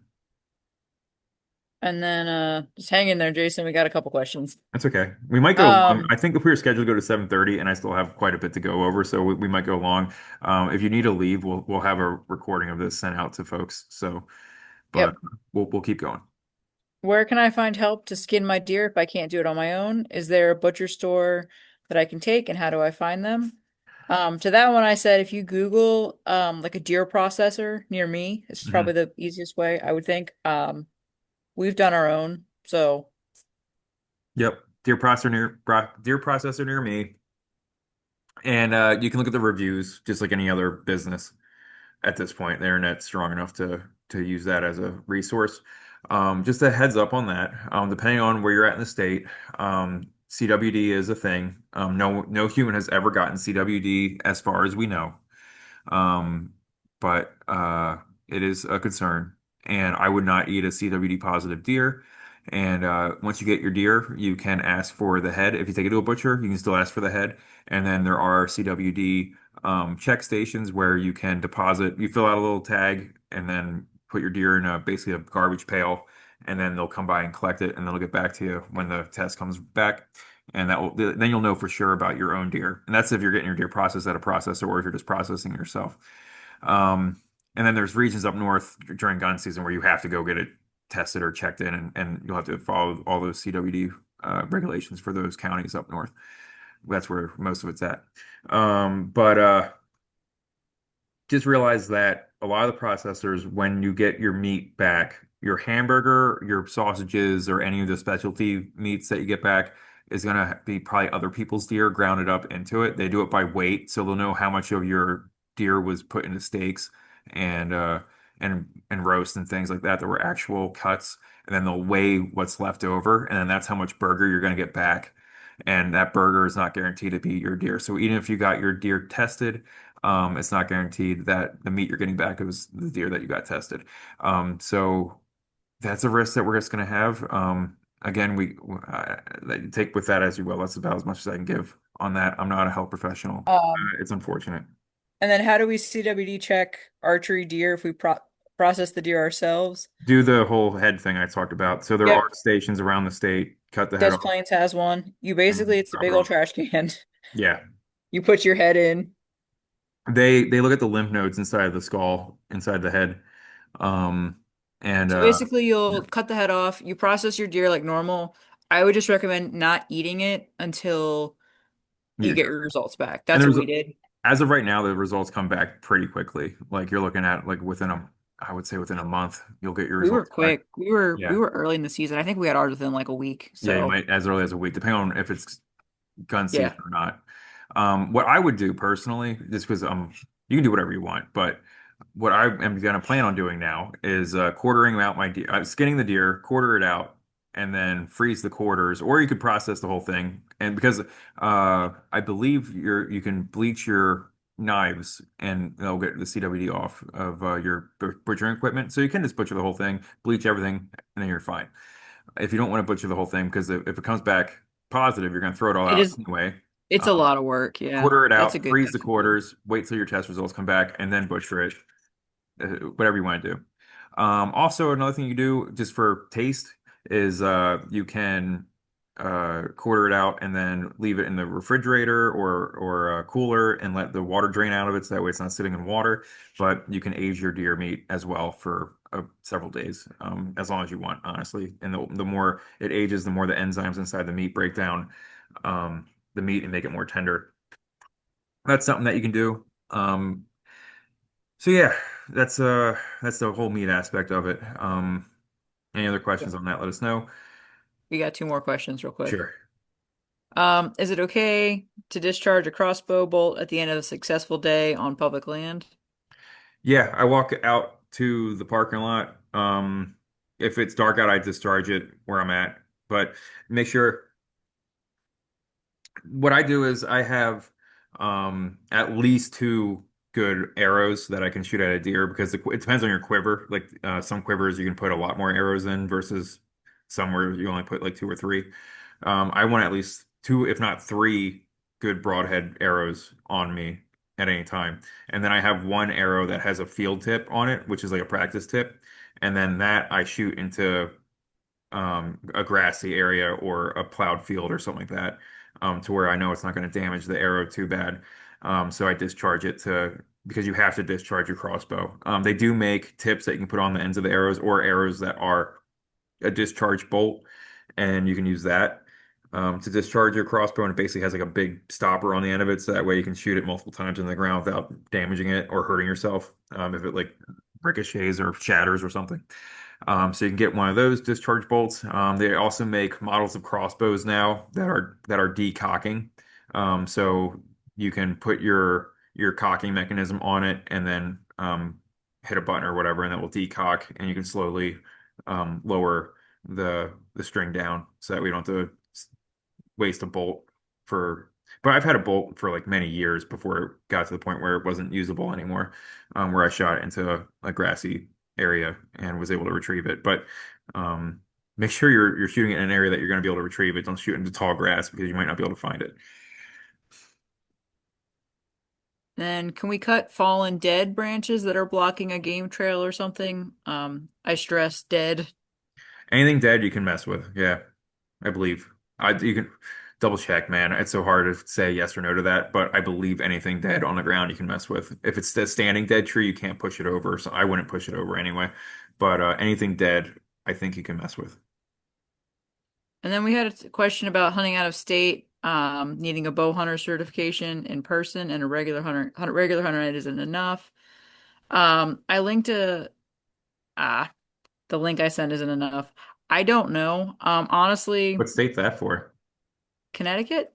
Oh, I've never been to Connecticut. I mean, I've been there. I've driven through it. You never bow hunted there? No, I find it in Maine. I never hunted in Connecticut. Yeah. Honestly, I would recommend checking out Connecticut's page Yeah, and seeing what they do accept and seeing what they recommend. Um, I'm sorry. Yeah, I don't know. I have no idea. Yeah, if you got it, I'm sure they offer an online, unless you have to go and like be proficient at shooting a bow in front of them. That's a bummer because then you have to go there Yeah. for the range day. I mean, Yeah, if you because gotta we do what have you a want bow to do. hunter education, but it doesn't, yeah, for the National Bow Hunter Education Foundation, but it doesn't, yeah, work for that one apparently. So, Hmm, interesting. how possible is it to ground hunt? Is it super necessary to hunt out of a tree? No. Some of us actually prefer to ground hunt. I've done it on and off. I never like was like full time one way or full time another way. It's just whatever I felt like doing that day. But no, you can definitely ground hunt, especially if you're using a crossbow. If you're using a bow, get used to practicing on your knees because you're most likely going to be on your knees when you draw back and shoot at an animal on the ground versus standing. So if you're comfortable shooting a compound bow from your knees, go for it.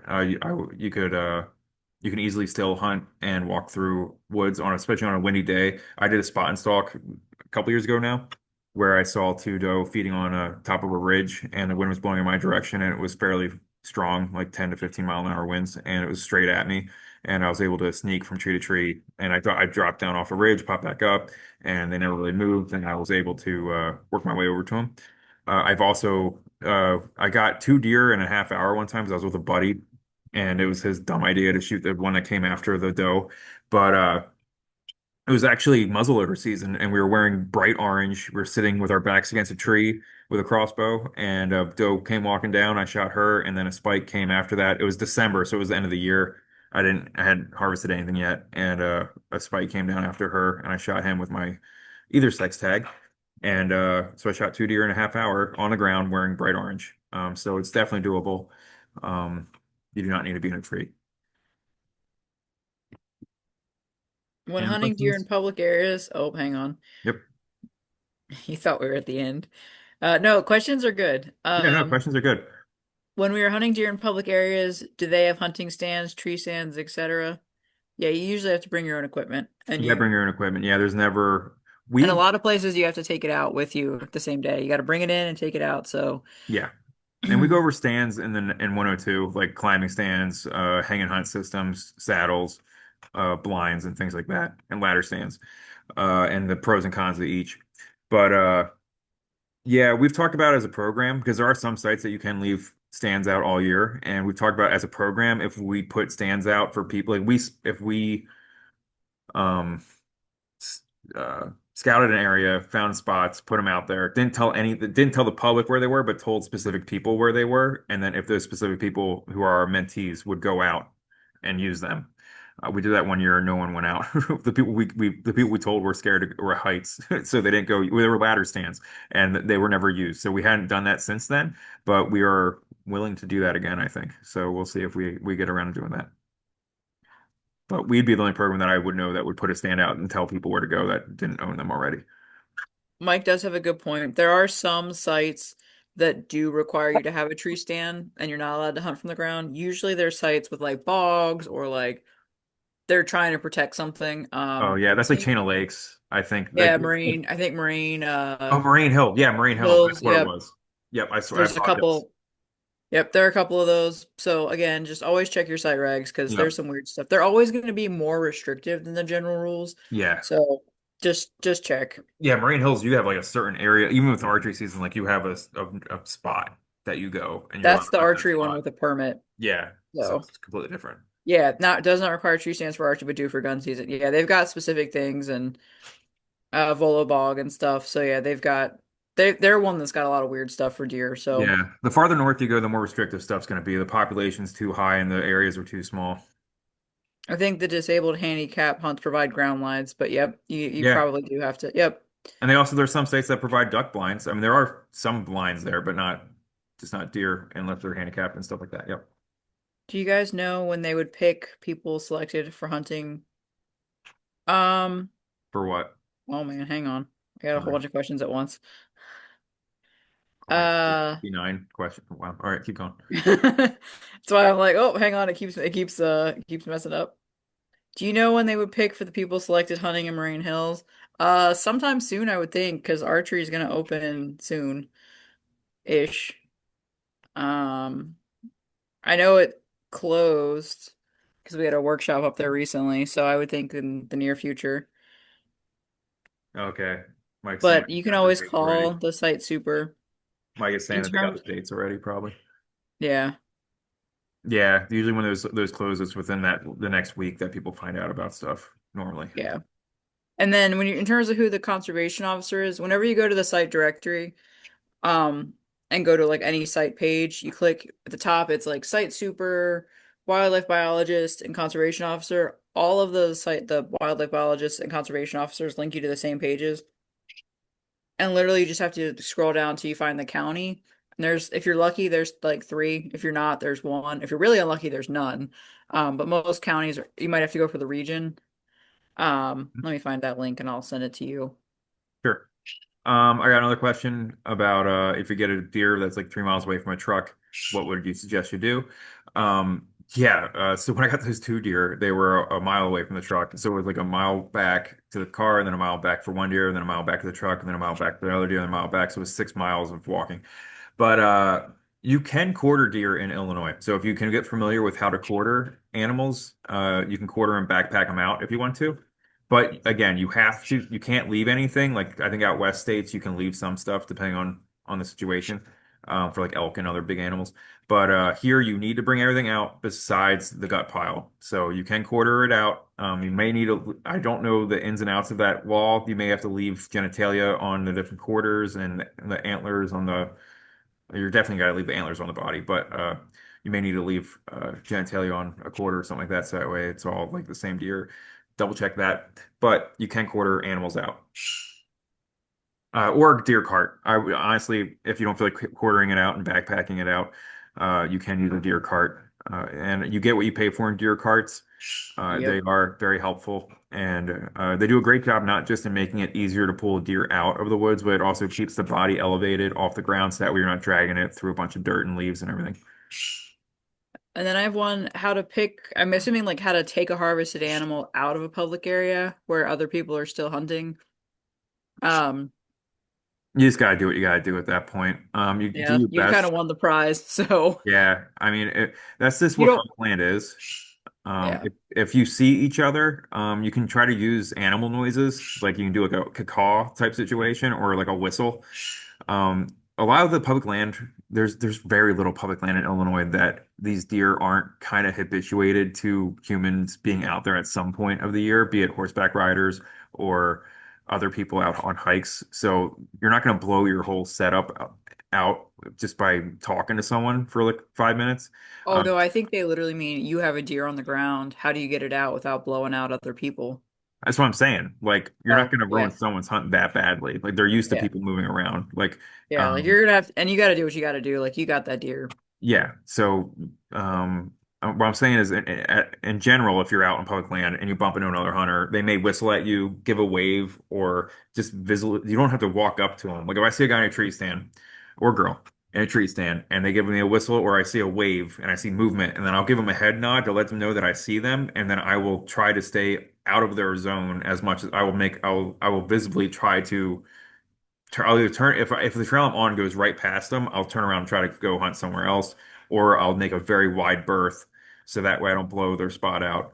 And I will try to know where the wind's at and try not to have my wind cross where they are to try not to blow them out as well. So and then go from there. But indicate that you see them so that way for safety reasons they can be assured that you're not gonna fire anything in the general direction, and then they know that you saw them, and then you'll try to get out of their way. But if you're dragging an animal out and stuff like that, wear orange if you can, and just get to the car.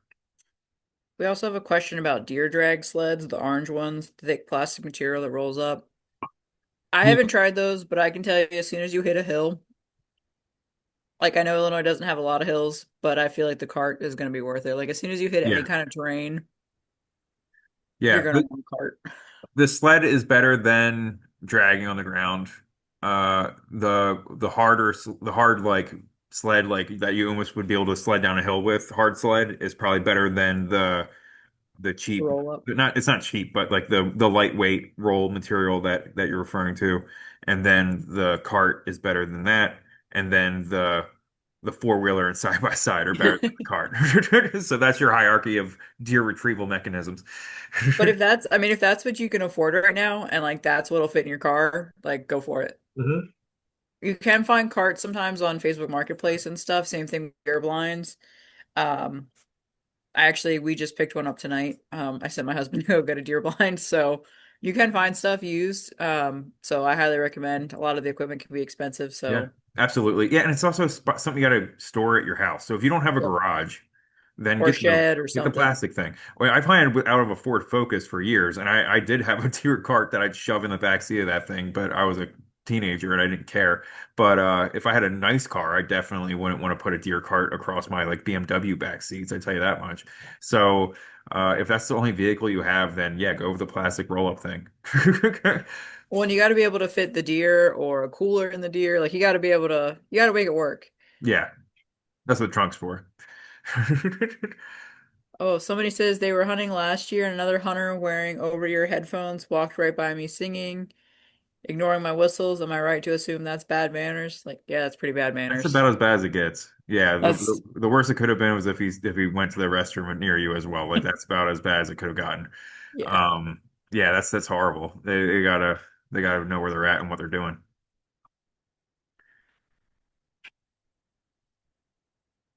Is that it? Are we caught up on questions? I think so. Okay, Quick. thank you all for the questions. I have a lot to go over. I might go a little quick. If I do, I apologize, but I'll try to stay on task. I'm never gonna give Dan and Curtis crap again for talking too much. So We have a lot. This is the most questions, which is great. Like yeah. questions are great. But this is the most questions I've ever seen a webinar have. So good job, guys. Yeah, thank you. It's fun because I mean it covers things that I can't predict everything you're going to want to know, so I can't have everything on here. And there's of course more than what we're going to cover today. Real quick, one thing that you'll see throughout, we're going to talk about the seasonality of deer and how they change throughout the fall. Real quick, so you'll see food resources come and go, and this is the most obvious one that we can see around Illinois, which is they could live in this cornfield all week long and never really come out. When it's gone, that's when they start moving into like acorn stands and things like that. So understanding what they're feeding on is really important and allows you to set up that whole bed to feed pattern. So early season, when there's a lot of food on the landscape, they're not in rut. You're going to want to focus on bed to feed. That means that they're going to be, and maybe surprising what they're doing depending, it might not be intuitive. So when you're actually going out in the morning, you may see deer running around as you're driving in, even at like 3 o'clock, 4 o'clock in the morning. So the deer would have slept throughout the night, and then they're going to get up before dawn and go out to a feeding area. So they could be in the field. You could hunt a field still that's a food resource in the morning and have them come out into the field, but really they're going to be heading back towards the bedding area if they've already fed. So in the mornings, you're going to be wanting to go to the bedding areas and have them coming back in from feeding areas that they were out in when they were nocturnal in the early morning. And then in the evenings is when you're going to see the deer out in the fields and coming out to feed for their dinner. So in the mornings, hunt bedding areas. In the evenings, hunt food areas to keep it simple in early season. So this is all that written up. So yeah, so you're looking at ag fields, you're looking at acorn, and white oaks are going to become mature before red oaks, and white oaks taste better. But a good way to remember that is white-tailed deer like white oaks. And the red oaks are the ones that have, we usually have a photo of it, but the leaf has little hairs on the ends of it. And I just remember like a red beard or like a Viking with a red beard.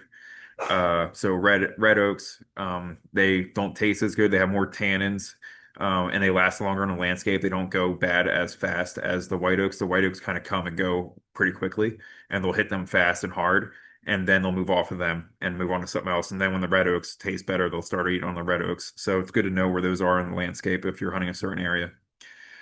Uh, so try to figure out. So when you're doing your early scouting, you're trying to find bedding areas and food areas, and not just bedding areas and food areas they used in the spring and the summer because those can change throughout the fall.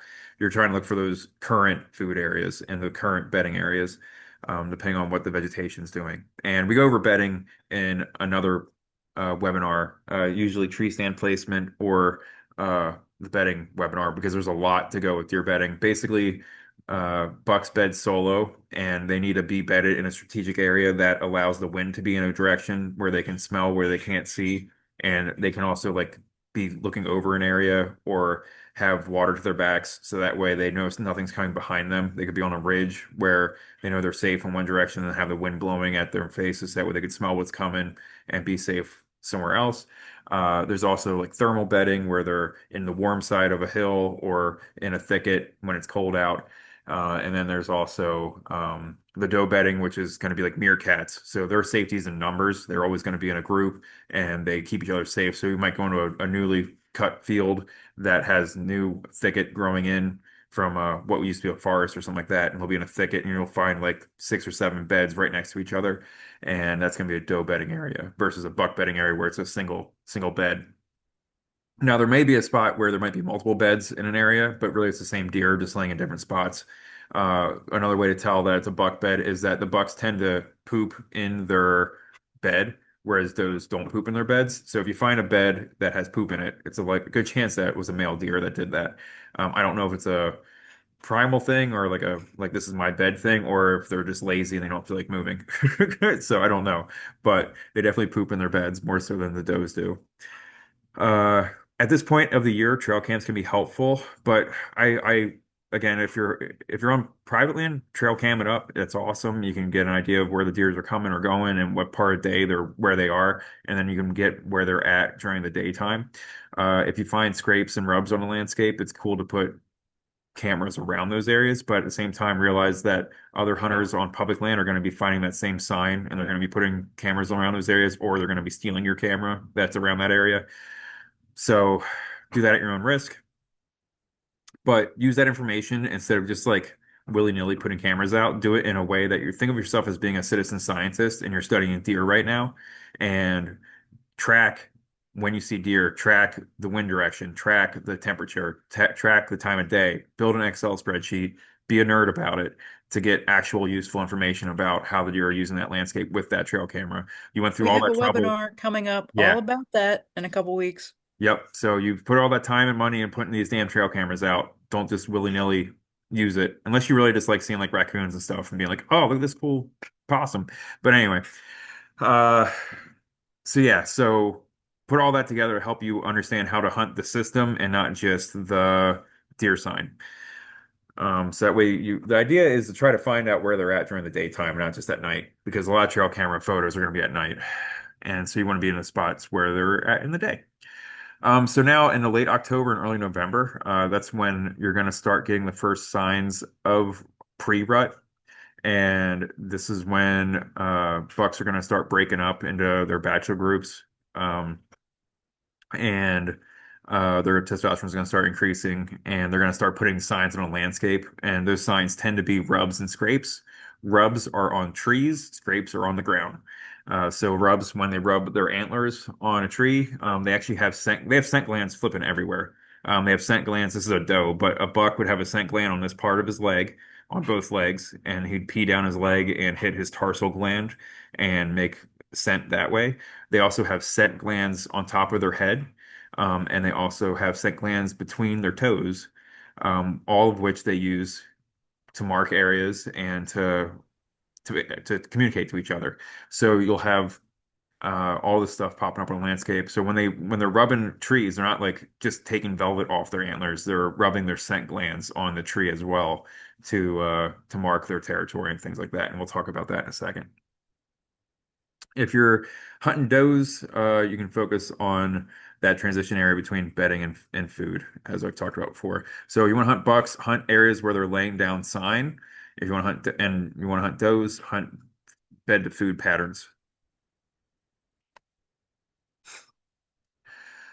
So early November, mid-November, this is rut. So rut really kicks in the first, second week of November is first rut, and then a second rut comes in December, about a month later, and that's when the does who weren't bred go through estrus again and are are able to be bred. So it might be a younger doe, or just does that weren't bred yet, and they could go into what's called second rut, which is about the time of second firearm season. So you might see some rutting behavior in second firearm season if you haven't gotten one yet, which is pretty neat to be out there that late and still have bucks running around a little bit. But it's not nearly as insane as it is the first 2 weeks of November. And that's awesome that archers get to experience that. That's really the biggest reason to archery hunt is the fact that you get to do it during the rut because you get to see deer behaving in ways that you'd only see on the National Geographic Channel or something like that. If you're never out in the woods to see this type of stuff, you get to see bucks fighting each other. You get to see bucks chasing does around. And it's just really, really cool to be part of that in nature. Take hunting out of it. It's just really cool to be out in nature and seeing these animals act in these different ways than what you're used to. Uh, so this right here is my favorite way of hunting bucks in the rut. It's focus on downwind side of a bedding area, and I have an example of this later on. Basically, bucks will run for miles trying to find does, and the best ways for them to find does is to scent check doe bedding areas. So they'll run along the downwind side of a bedding area, and that way they can smell the whole bedding area, and they can smell if a doe's in heat inside that bedding area or not. So I want to be set up between on the downwind side, so that way the buck runs between me and the bedding area, and that way I can see a lot of buck traffic throughout the day. And I've seen a lot of bucks that way, and it's been a lot of fun. Uh, so yeah. So again, does basically the whole year round. You can just go bedding to feeding areas for does. But in the rut to hunt bucks, you hunt does because the bucks are looking for does. So it's kind of you'll bump into a buck that way as well. And then late November, bucks again still looking around for does, and does again will be feeding and recovering from rut as well. And there's other stages of rut that I didn't go over. So there's the pre-rut, and then there's like the seeking phase where the bucks are running around like crazy. So pre-rut's when they're laying sign down on the landscape. Seeking phase is when they're looking for does that may or may not be in heat. Like it's a mixed, so they're trying to find like it might be one doe in this crowd is in heat, so they're running around like crazy trying to find her. And then there's the tending phase where they've actually found a doe and they are with the doe. And then there's a lockdown phase where they will mate for over a day. They'll be just like together and mating. And uh, and then he'll move on from her after that, and he'll try to find another doe. So there's like parts of rut where it like there's like nothing moving around, and that's usually lockdown phase. So the bucks that are in the area have found does, and they're bedded somewhere in a thicket somewhere, and you're just not going to see them as much as you did the week prior. So it might still be November, it might still be technically rut, but the action is just not as crazy as it was during the seeking phase. Um, December and January, food gets scarce on the landscape, so they eat browse. The fact that they eat browse is pretty crazy. That means they just eat woody tips of plants to stay alive. And that big of an animal is walking around freezing their butts off, just eating woody tips of plants to try to make it through the winter time is nuts. So find any food resource that you can that's still on the landscape, and you will find deer, as well as the thermal bedding at that point, because the temperatures and the the fronts will really dictate activity at that point. So if a cold front's coming through, and that's really throughout the year, they just pick up on like I think barometric changes, and they know when fronts are coming through. So if it's going to get hot, they're going to be moving around before it's hot. If it was cold and it's going to be warm, they'll be moving around when it's nicer out because they were cold all that time. Or if it's going to get cold, they'll move around because they know it's going to get cold. So it's just whenever. weather changes, it tends to push their movements one way or the other. They're going to be moving around. So really quick, how to scout some areas if you're never familiar with going out and trying to be like, okay, I have nowhere to start even on this property. Like, how do I like this public land's 2,000 acres? Where should I go? So we'll go over that. So this is some of the sign that I was talking about, for example. Right now would be a great time to start scouting. A lot of people start scouting in August, which is great, but it's hot and buggy and gross. You still got time right now. The problem's going to be if you blow out a spot, then you'll just learn for next year, honestly. If you go into a spot and you end up going into a bedding area that you probably shouldn't have went into, hey, at least you know where they are and where they might be, and you're getting better at finding out what that looks like. So it's okay to make mistakes at this point in hunting. I'm still making mistakes. This is my 25th year hunting deer, and I'm still blowing out bedding areas that I knew better not to go into. So it happens. But how I start scouting on a landscape is I would look at the topographic map, kind of get an idea of the different travel corridors, which I'll go over in a second. But when I'm actually out, I'll be looking for trails and I'll walk the normal hiking trail for a while until I see trails that cross the hiking trail, and that makes sense. Like this looks like it's a bridge that's going out over a ridge. So I'm like, okay, they're going to walk across top of the ridge. So then you start following that, and what you're looking for is a confluence of trails. So I want to see many trails coming together, and then that way I know this particular spot there's deer coming from all over the place. For some reason, whatever the topography is of this area, they tend to cross right here. So then I want to set up within 20 yards of this confluence of trails. So that ups my chances. If just my chances of one deer walking down one path, I have a chance of a deer walking down five paths that day. Then you can also look for sign like bedding. So bedding can look something like this, where there's no grass growing here, or there's hair, or there's droppings. And it's this laid down area that looks like something literally just laid down there. So this is probably a buck bed, given that it's in the woods and it's their solo bed right here. Whereas a doe, there'd be a bed here, a bed here, a bed here, a bed here, a bed here, and they operate, like I said, like a meerkat, where they're all looking around for each other. Make sure you can tell the difference between uh, rabbit and deer poop. Deer poop tends to be more oval, and there's more of it normally. It's a larger animal, so it might be a larger pile, but rabbits tend to be smaller and rounder. This is what deer track looks like if you're not familiar with that. The direction of travel is where these little points are. That's the front of its foot. The back of its foot is the wider, rounder part. So that means that the deer is walking that way. You can tell if a deer is running if these toes are splayed out more versus kind of because that means that they were like really trying to dig into the ground there as they took off running. This guy was just walking. You could sometimes see dew claws, so you'll see like these little two circles back here. It doesn't really mean if it's a bigger or smaller deer. It just means that the ground was wet and it pushed its foot into the dirt. I mean, it might be heavier if there's one if it's like two deer walking together and one's deeper than the other one, then it could be a heavier deer. I mean, you can learn a lot from a track. So the speed of travel, direction of travel, the size of the animal. Here's what a scrape looks like. Basically, it's an area where all the leaves have been torn out. You can actually look inside these scrapes and see the two little drag marks where toes were drug across the dirt. And then they'll pee in this as well. They have that scent gland, like I said, between their toes, and they will also urinate in this. Males and females will urinate in these. There are some that are communal scrapes that are open almost year round, and then there's others that are like a buck singular scrape who he's trying to show off his area and ask if there's any does around that are interested in breeding with him. He will go through and check these throughout the day or at night. A lot of the times, there's a lot of nocturnal activity on scrapes. This is a rub. This is when they're rubbing their antlers on trees. They're marking their territory, and these will actually be shown up in a line. So if you find one, just look in a 360 direction, you'll probably see another one within seeing of this one. And then when you make a line and you get a direction of travel, then you can get an idea of where they're going and how they're using that ridge. And you can put a camera on that if you're on private land. If you're on public, you can too, but you might lose your camera. But you can then set up 20 yards off of this trail, and then if they're coming through during the day, that's a great spot to see a buck come through as he's checking his scrapes to make sure no other buck is trying to challenge his area, and it's a great spot to try to hunt. It's also just goes to show that there's bucks in the area if you're really interested in getting a buck. Again, not all hunting is about getting the biggest, oldest buck, but if you're into that and that's your goal, then that's the way to do it for sure. We have a question. What's up?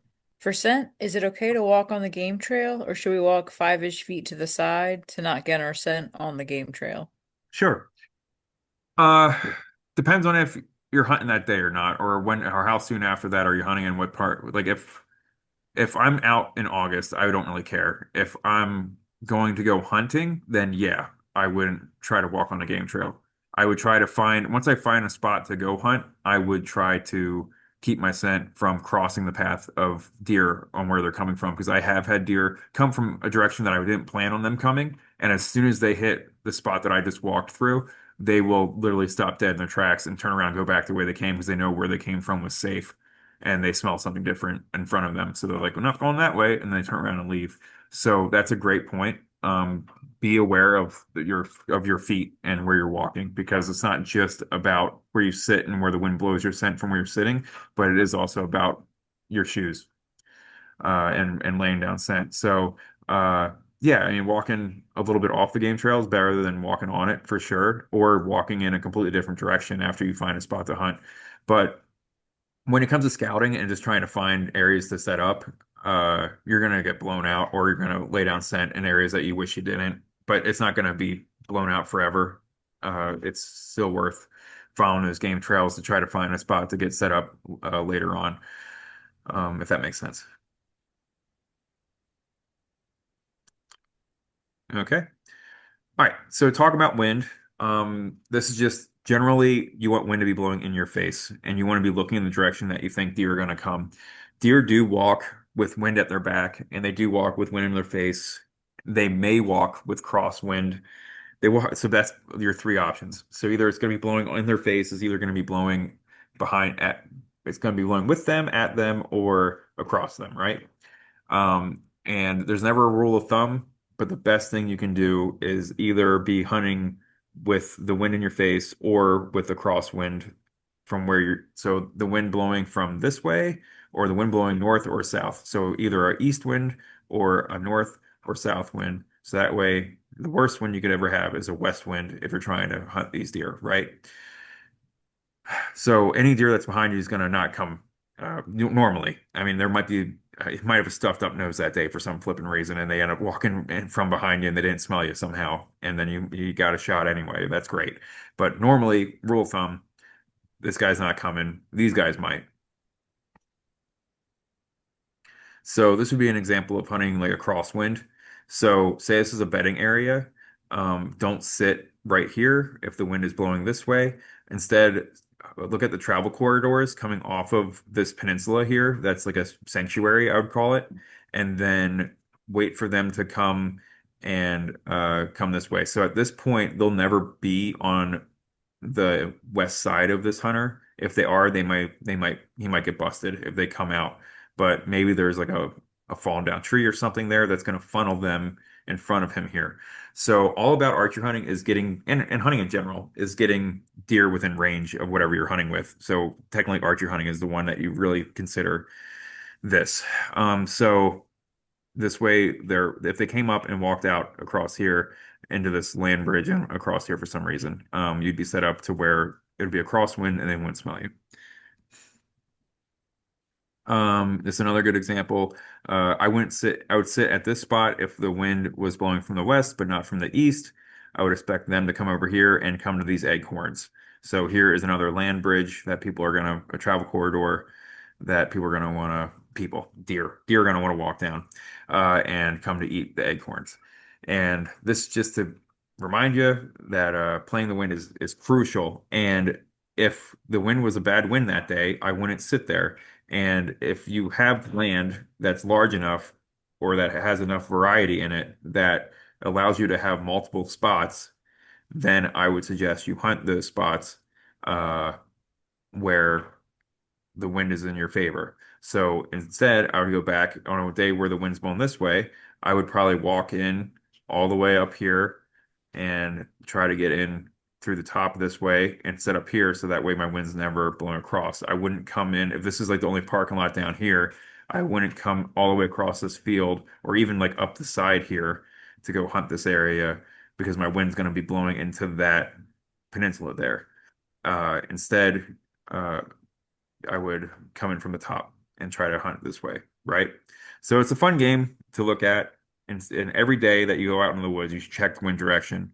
And as you go, I mean, there might be ridges and weird things around that the wind swirls, and things that you need to consider. So you can check wind as you're going. You can throw dust in the air. You can throw milkweed seed pods in the air and figure out what the wind's doing where you're at. We have another question. What's up? Is it okay to hunt standing behind a tree on the ground if we don't want to set up a stand? Yeah, hunt on the ground. I've killed deer in a fallen down tree, sitting with my back against a fallen down tree. With my back against a tree. Mainly, you want to break up your silhouette. So if you're sitting on the ground and you have your back against a tree that's bigger than you are, or if you're in a bush that's bigger than you are, or if you have a bunch of dead limbs crisscrossed in front of you and it's like a ground blind that's just dead tree limbs and stuff that breaks up your silhouette, that's totally fine. Number one thing is at that point, which way is the wind blowing? If the wind is in your face and you're on the ground, you're good to go.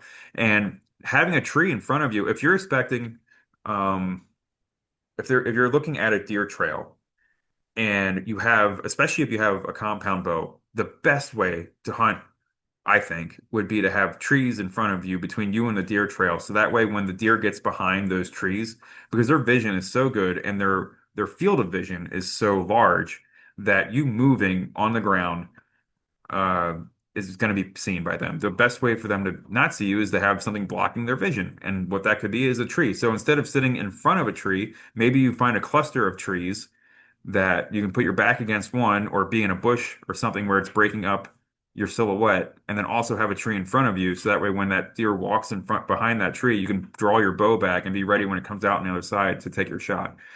um, so have something between you and the deer to help break that up to give you a chance to pull your bow back, especially if you're ground hunting with a traditional bow. But yeah, you can definitely kill deer on the ground. I've killed probably half my deer have been on the ground, honestly. I've gotten out of the tree to eat lunch and then had a deer walk up on me when I wasn't planning on being on the ground at all. And all of a sudden it was midday and a deer came walking up. So it happens all the time. Uh, Here again, travel corridors. So they may work their way along the edge this way. So you can hunt up here if you want to. They may work their way along the edge this way. So you can hunt over here. There's just a lot of options to hunt this field in this peninsula instead of being like right up in the peninsula. You don't have to, don't hunt. This is like a good example of being safe and not being aggressive. If it's like the final day of the season and you haven't seen anything and you're worried that they keep going south instead of going north, you can push in a little bit more, but be aware that you're getting desperate and you might be making a stupid mistake. But it may pay off, but you also might just see a whitetail instead of a full deer, depending on where you're at. This is a good example of natural before I they will walk down just they're lazy. If there's a bike path or a horse path or a fire trail, they'll walk down it. So don't be afraid to hunt man-made trails. They like the path of least resistance is And their that's pretty true for yeah. like pretty much any animal. Yeah. Yep. And then here's another example of natural crossing. So this is like a ravine. Like why would they want to walk over that? And then this is cover. That's a big then food. And they tend to walk around the outskirts of fields because it is kind of a bugger, you can imagine, to walk through a thick crop, but they do like to walk around the outskirts of fields. So a lot of times hunters will hunt this edge as they come out and walk around the edge, especially in the evenings in the fall. Um, so again, to try to get within range, try to have these skinny sections or crossings, and then you can put together the fact that there's trails, there's deer sign, the wind's in the right direction. I have a natural funnel where they have to walk in front of me here. If a deer comes out to feed tonight, it's going to be right in front of me. So I'm sitting here. So we have a question. How deep does a river or stream need to be where a deer can't or won't cross it? They can swim. Yeah, they They can just swim. they just don't want to. Like it's like if you're cutting your way through, like you're not gonna wanna like most of us can swim, right? But you're not gonna wanna if there's a path you can take, that's got a little bit of a bridge, you're gonna prefer to Mhm. take that or with some stepping stones, you just don't want to fight through that. It takes a lot more energy. It's a lot more of a pain in the butt. Yeah, you can push them through anything, but like literally anywhere that has a deer, you'll see a crossing path of a waterway. So I mean, you'll know if they're doing it or not, and you'll be able to be like, oh, that makes sense. Like it's probably like a wadable creek or something. Like you'll see where they're coming in and out. Like their Yeah. their their feet rip up the ground enough to where you can find tr paths, and you'll see where they're crossing the creeks. And those are great spots because that probably they're crossing there because it might be deeper on the turn on like on a curve or something. It might be a deep pool, and they're crossing where the rocks are at. So that's another funnel that you might not be able to see because it's underwater, but that's the path they're taking across that creek. So that might be a good funnel to hunt. Maryland literally has a Sika deer from Japan because somebody put them on an island for like a private thing back in the day. Hmm. And they're much smaller than whitetail, and they decided to just swim away. So, they're a lot smaller than whitetail deer too. So they can swim. Whitetails and stuff can swim. They just, they don't have to. Why would they, Yeah, no doubt. Um, so uh, things to ask yourself when you're trying to pick a spot. So what season is it? What are deer doing right now? Am I trying to go doe hunting today or am I trying to get a buck? Are they going bed to feed? What time of day is it? Are they going to be going back into the bedding areas? Are they going to be going out into the feeding areas? Are they chasing each other because rut's happening? Are they scarce on food resources? So they're going to be hitting this one pine patch that has a lot of browse that they can go and eat. Is there a giant oak tree, white oak tree that's dropping a ton of acorns right now? That's a mother tree that has like a ton of acorns on it that is just being ripped up by turkeys, squirrels, and deer constantly this weekend or something. So figure out why they're there, where are they at, what are they doing, why are they doing it. Find out the food resources that they have. Look at the travel corridors on a map and try to figure out how they utilize the ridges and the saddles and the bowls and the and everything, as well as another important thing that's not mentioned in this is thermals. We talk about that in 102, but I'll mention it now in case you can't make 102. As the sun rises, air goes up. As the sun sets, air goes down. And it's just because the heating of the air makes it rise, the cooling of the air makes it set. With that comes scent moving uphill in the morning and downhill in the evening. So if you're uphill in the evening, they're going to smell you downhill. If you're downhill in the morning, they're going to smell you uphill. And they know that. And bucks specifically will be in bedding areas at those times so that way they can utilize uh, those thermals. And they must use those thermals even more than the wind because unless the wind is strong enough, it won't be enough to overpower those thermals. And they will walk in a way that benefits them to not be able to get killed using those thermals. So keep those in mind depending on where you're set up at, because those are guaranteed. Even if it says 0 wind mile per hour that day, there will be thermals no matter what. So keep an eye out for that. Um, yeah, again, most people hunt within a quarter mile of the car in roads. Um, Figure out what type of tree stand you want to use, if not any. Yeah, I mean, if you're just getting started, when I was a kid, I sat on the ground. It was a while till I got a climbing stand, and I've used that for the rest of my life. But if you want to get a saddle, that's sick. Go for it. You want to use a hang and hunt system, a ladder stand, whatever works for you, a blind. Just be safe and make sure to wear a safety harness, please. The two things that hurt hunters the most is not getting shot by another hunter. It's falling out of a tree stand and heart attacks. So make sure you're staying physically fit enough to go out hunting throughout the whole year and make sure you're wearing your safety harnesses when you're going up in any type of climbing apparatus. We do have a question about, uh, sorry. Go ahead. Safe going alone in the woods with any wild animals, snakes to be aware of, precautions to take. Okay. Um, Mike said generally it's safe. Be careful with your footing. There may be bats. I said watch out for ticks early season. Treat your clothes with the permethrin and let it dry. Keep it away from your cats. If Yep. you're in southern Illinois, you might get some rattlesnakes at the very beginning, but that's pretty much it. Yeah, they hibernate after a while. Um, Um, Illinois, honestly, is pretty. It's a pretty. Safe. I always joke I'm gonna get eaten in another state because Illinois is kind of The problem there's not a really lot. is ticks. We have every tick disease that you could ever want, I think, is in the state basically. So they found all of them. Like Yeah, Rocky Mountain spotted fever, alpha gal, which makes you allergic to red meat. There's Lyme disease. There's everything in this dang state. yeah, So, we've got a lot of them. So yep. so yeah, ticks are honestly the thing you got to worry about the most. Yeah, coyotes and foxes don't care No, about you. Um, you're the scariest thing out there, and that's another Yeah, thing. honestly, other people are more of my concern personally, and Yeah. even then, you're armed, so it's. And realize that because there's no other real big animal out there. When you're walking around, when you break a stick, the only thing in the woods that can break a stick is another human, and the deer know that. So try to walk heel to toe and try to make sure you're not stomping through a bunch of falling down like limbs and stuff, cracking a bunch of sticks and everything, because they know like that's the only thing out here big enough to do that is a person and a horse. Somebody in here says they're more worried about poison ivy and sumac. Yep, I got some of that on my leg right now from our last weekend. But yeah. But also just good something to consider when you're going out if you haven't gone alone into the woods very often, even if you're going on a hike. Tell people where you're gonna go and when you're gonna be back.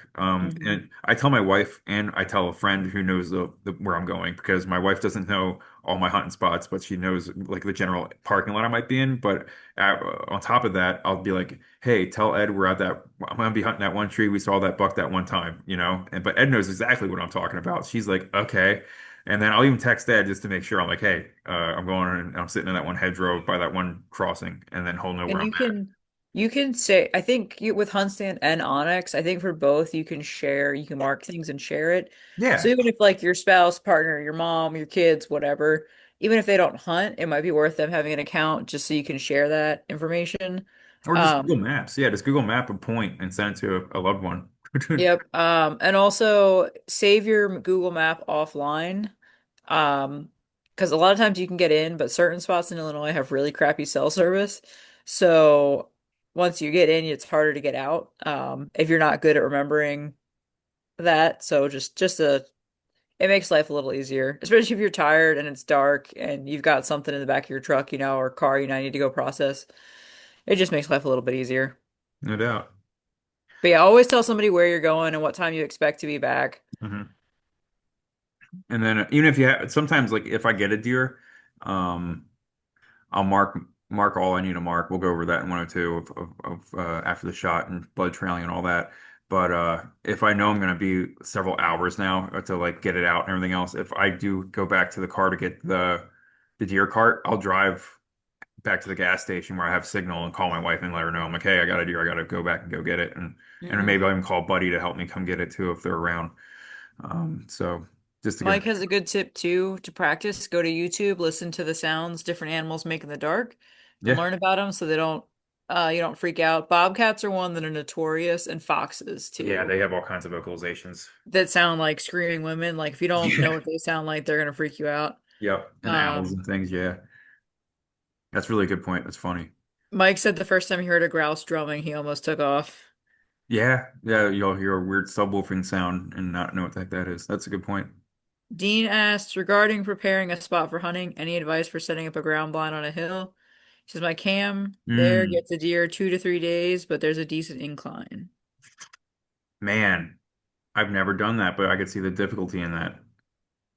Um, you'd have to build up, I imagine, um, to make it so because it would be resting on that. I mean, I guess I don't know, man. You'd have to stake it down and see how bad the angle is. Yeah, I'm just thinking all the stakes in the world. Yeah, stake it down and then see what that window looks like when you're sitting there looking out. If you're staring at the ground in front of you, or if it's hold on, or if it looks out enough to be able to see like the ravine you're looking at. I don't know. Uh, yeah, see if YouTube has the answer for that one. I've never done that before. That's interesting. Is that it, Lauren? We caught up? Yep. Okay. As far as I know. So then Unless anybody sneak we're in. almost done.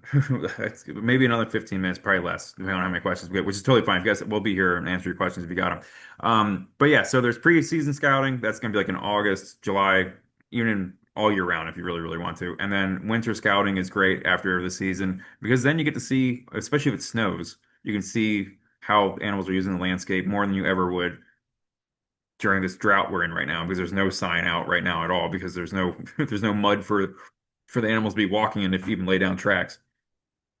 So, yeah, don't be afraid. It gives you a reason. You got cabin fever in the wintertime. Just say you're going out scouting, go for a hike and go look for deer sign. I mean, there's nothing wrong with that. So, in summary, again, you're going to start off looking across the state, try to find some land to go hunt. If you've got private land, fantastic. Then identify different land features and then do boots on the ground scouting, look for that sign. And then you can even do what they call reconnaissance hunts, where you're looking at an area, you have an idea that the deer are utilizing like a field, or you can sit on a ridge that has open woods in front of you, and then you can see where deer are moving before you go and blow a spot out. You can go and sit it and look at a spot from afar. Bring your equipment with if it's seasoned and if it's open, and if you get lucky, that's great. But go with the expectation of you're just looking to see how deer are moving across this landscape to try to get more information to go and move for the next time to go and get closer. These are examples of spots that we've hunted before in the past. This is public land, and this is an example of forest that was cut down and is growing back and is like a good doe bedding area. This is a good food resource, and this is a ridge. So here you have a natural funnel between the river, the ridge, a bedding area, a food area. If the wind's blowing the right way, probably out of the north, then this would be a great little crossing to hunt here and see the deer come through this area here, right? So that kind of puts it all together. But if the wind's blowing from the east, maybe you hunt this ridge to see if they're coming out and moving around this ridge. Buck bedding might be an example of of a west wind, and they'd be out this halfway. They usually are like sometimes they're either on top of the ridge, but sometimes they sit along the ridge, so that way they get the thermals coming up uh, out the bottom in the that'd be in the morning as the thermals come up, and then the wind coming out of the west. So that means they can smell anything that could come at them, and they can escape along the ridge, or if they had to, they could run off this ridge if they had to get away uh, before anything got to them. So things like that. Here is like a ravine that comes up here. So if the deer want to move from this section north to this section, they're going to have to walk around this ravine. They're either going to have to go off the ridge and go through the bottoms, or they're going to have to come up around here and go to this pinch point. So this might be a pinch point that you didn't realize was there. So that's going to be a spot that there's probably a trail. I guarantee you there's a deer trail between, even if the road's there, I bet you there's a deer trail that walks right between that road and that ravine going north. I've just noticed that for the first time, honestly. And I might go check that out. So yeah, so just things like that to pick up on. Here is a fantastic bedding area right here that is grown up for does. This is example if there's a north wind in the rut. I know there's a trail that runs along the south side of this bedding area, and I've seen bucks run it. So I would set up 20 yards off that trail and wait for a buck to come running down. This is a bedding area on this point. This is a thicket. There's also a lot of buck beds on each of these fingers, and they tend to come and check this bedding area throughout the day. And then same thing, you can't see it on this map because it's not fine enough, but I know that there's a very steep ravine right here that goes into this river bottom, and this is a steep ridge right here. It doesn't look that steep, but it would stink to shoot a deer down here and have to drag it to the top. I would probably drag it out the bottom through the thicket back to the car this way. But that ravine right here is another pinch point where if the deer want to move and not go into this bedding area, they'd have to cross between that bedding area and that ravine. And I've had a fawn walk underneath me at that ravine when I sat that one night. Um, so yeah, so it's just looking at the travel corridors. I've shot a deer right here before. It was moving up the river this way, and then it came out and was going to walk back into the woods this way, and so I shot it there because they use these travel corridors. I've seen deer. They came out here and then walked up here to cross up here, and I took them down there because again, travel corridor. So just utilizing these different features. I know Dan got a deer in this field once. So this is the top of a ridge. They could come out here in the fall in the evening to feed, and they could easily set up along that corner there and watch them come out. This is a hard spot to hunt. This is a spot that Adam, one of our old coworkers, used to hunt, and the parking lot is right here where my cursor is. Hunting this really dictated on where the wind was blowing, decided on how you left this parking lot. So if it was blowing from the north, you had to go for a long walk, he said, down and around all this stuff. If it was blowing from the east, he might not even get out of his car. And if it was blowing from the west, he would just walk along the south side of this stuff and then cut in. Even though there's not a lot here, the public land piece for this, I don't remember the name for it, but it's just these two diamond pieces, these two square pieces, and you can cross in the middle here. And the deer utilize this, and this is kind of like a marshy wetland area that's really thick. And he said there was bucks that were bedded up in this thing. So it might not look like a lot, but there's deer on this landscape. So it's pretty interesting that was a spot that he hunted. Again, we'll talk about this in other webinars if you watch some of our other webinars, but this is one of those mapping softwares where you can mark all the different sign you see on the trail, and you can make a picture of how the deer are utilizing the system there and get an idea of scrapes and blind spots and tracks and rubs. This is rubs on trees up here. So it was like a rub line, rub line that someone found. This is actually where Dan shot a deer. Remember I told you he shot a deer in that one field? This is where he shot it at, and then he tracked it down off that ridge and then into that thicket. He recovered that deer, but that was the blood track that he had to go on to try to find that deer. It looks farther than what it is. That's not that far. It's farther than what I would like. Not to say it's not far, but that's probably a half mile from that off that ridge. Lauren has done a fantastic job, and we don't promote this enough, that we have our website right now. If you go to resources tab, which is kind of hidden right there, it's like not one you might not click on, but this is literally like a deer hunting textbook at this point. It has all of our webinars, our podcast, and YouTube playlist of all things that we've ever done about deer. We'll have this for the different species that we cover. So this breaks down everything that we covered today and what we would cover in 102 and what we would cover in tree stand placement and what we'd cover in rut hunting and early season hunting and late season hunting. We have all these different webinars that we've come out with over the past 5 years, and they're all the information's on here at this point. So go to our website, go to resources, go to deer, and if you're an online learner, then you can teach yourself how to hunt just from this website. A lot of these are videos. It's not just you reading through PowerPoints, but this is a great index of what we've produced so far as a program. And our YouTube, again, has a ton of videos on it to help you out, not just this type of webinar, but many, many other webinars and many other how-to videos as well. So yeah, so we have a YouTube, we have Instagram, we have Facebook, and that's the end of our PowerPoint. So I went over about an hour. I apologize, but that was 101. 102 goes into a lot more detail again on gear, on strategy, on reading topo maps, and stuff like that, and what to do after the shot, which is crucial. If you have never tracked a deer before, please come to 102 and figure out how to blood track. It's very important, especially with archery hunting. You basically have to blood track almost all the animals unless it drops down in front of you, or if you hear it crash down or you see it fall down. Even if it only runs 30 yards into the woods, as soon as you get out of your tree stand or as soon as you move from sitting down at the tree you were sitting at all day, I swear it's like the trees move on you, and it's very easy to lose an animal in the woods. So come listen to how to do that properly. I'm gonna put a Question. link to that to the webinar if you're not already signed up and you want to. It's in the chat just to make it easy for you guys. Yep. All right.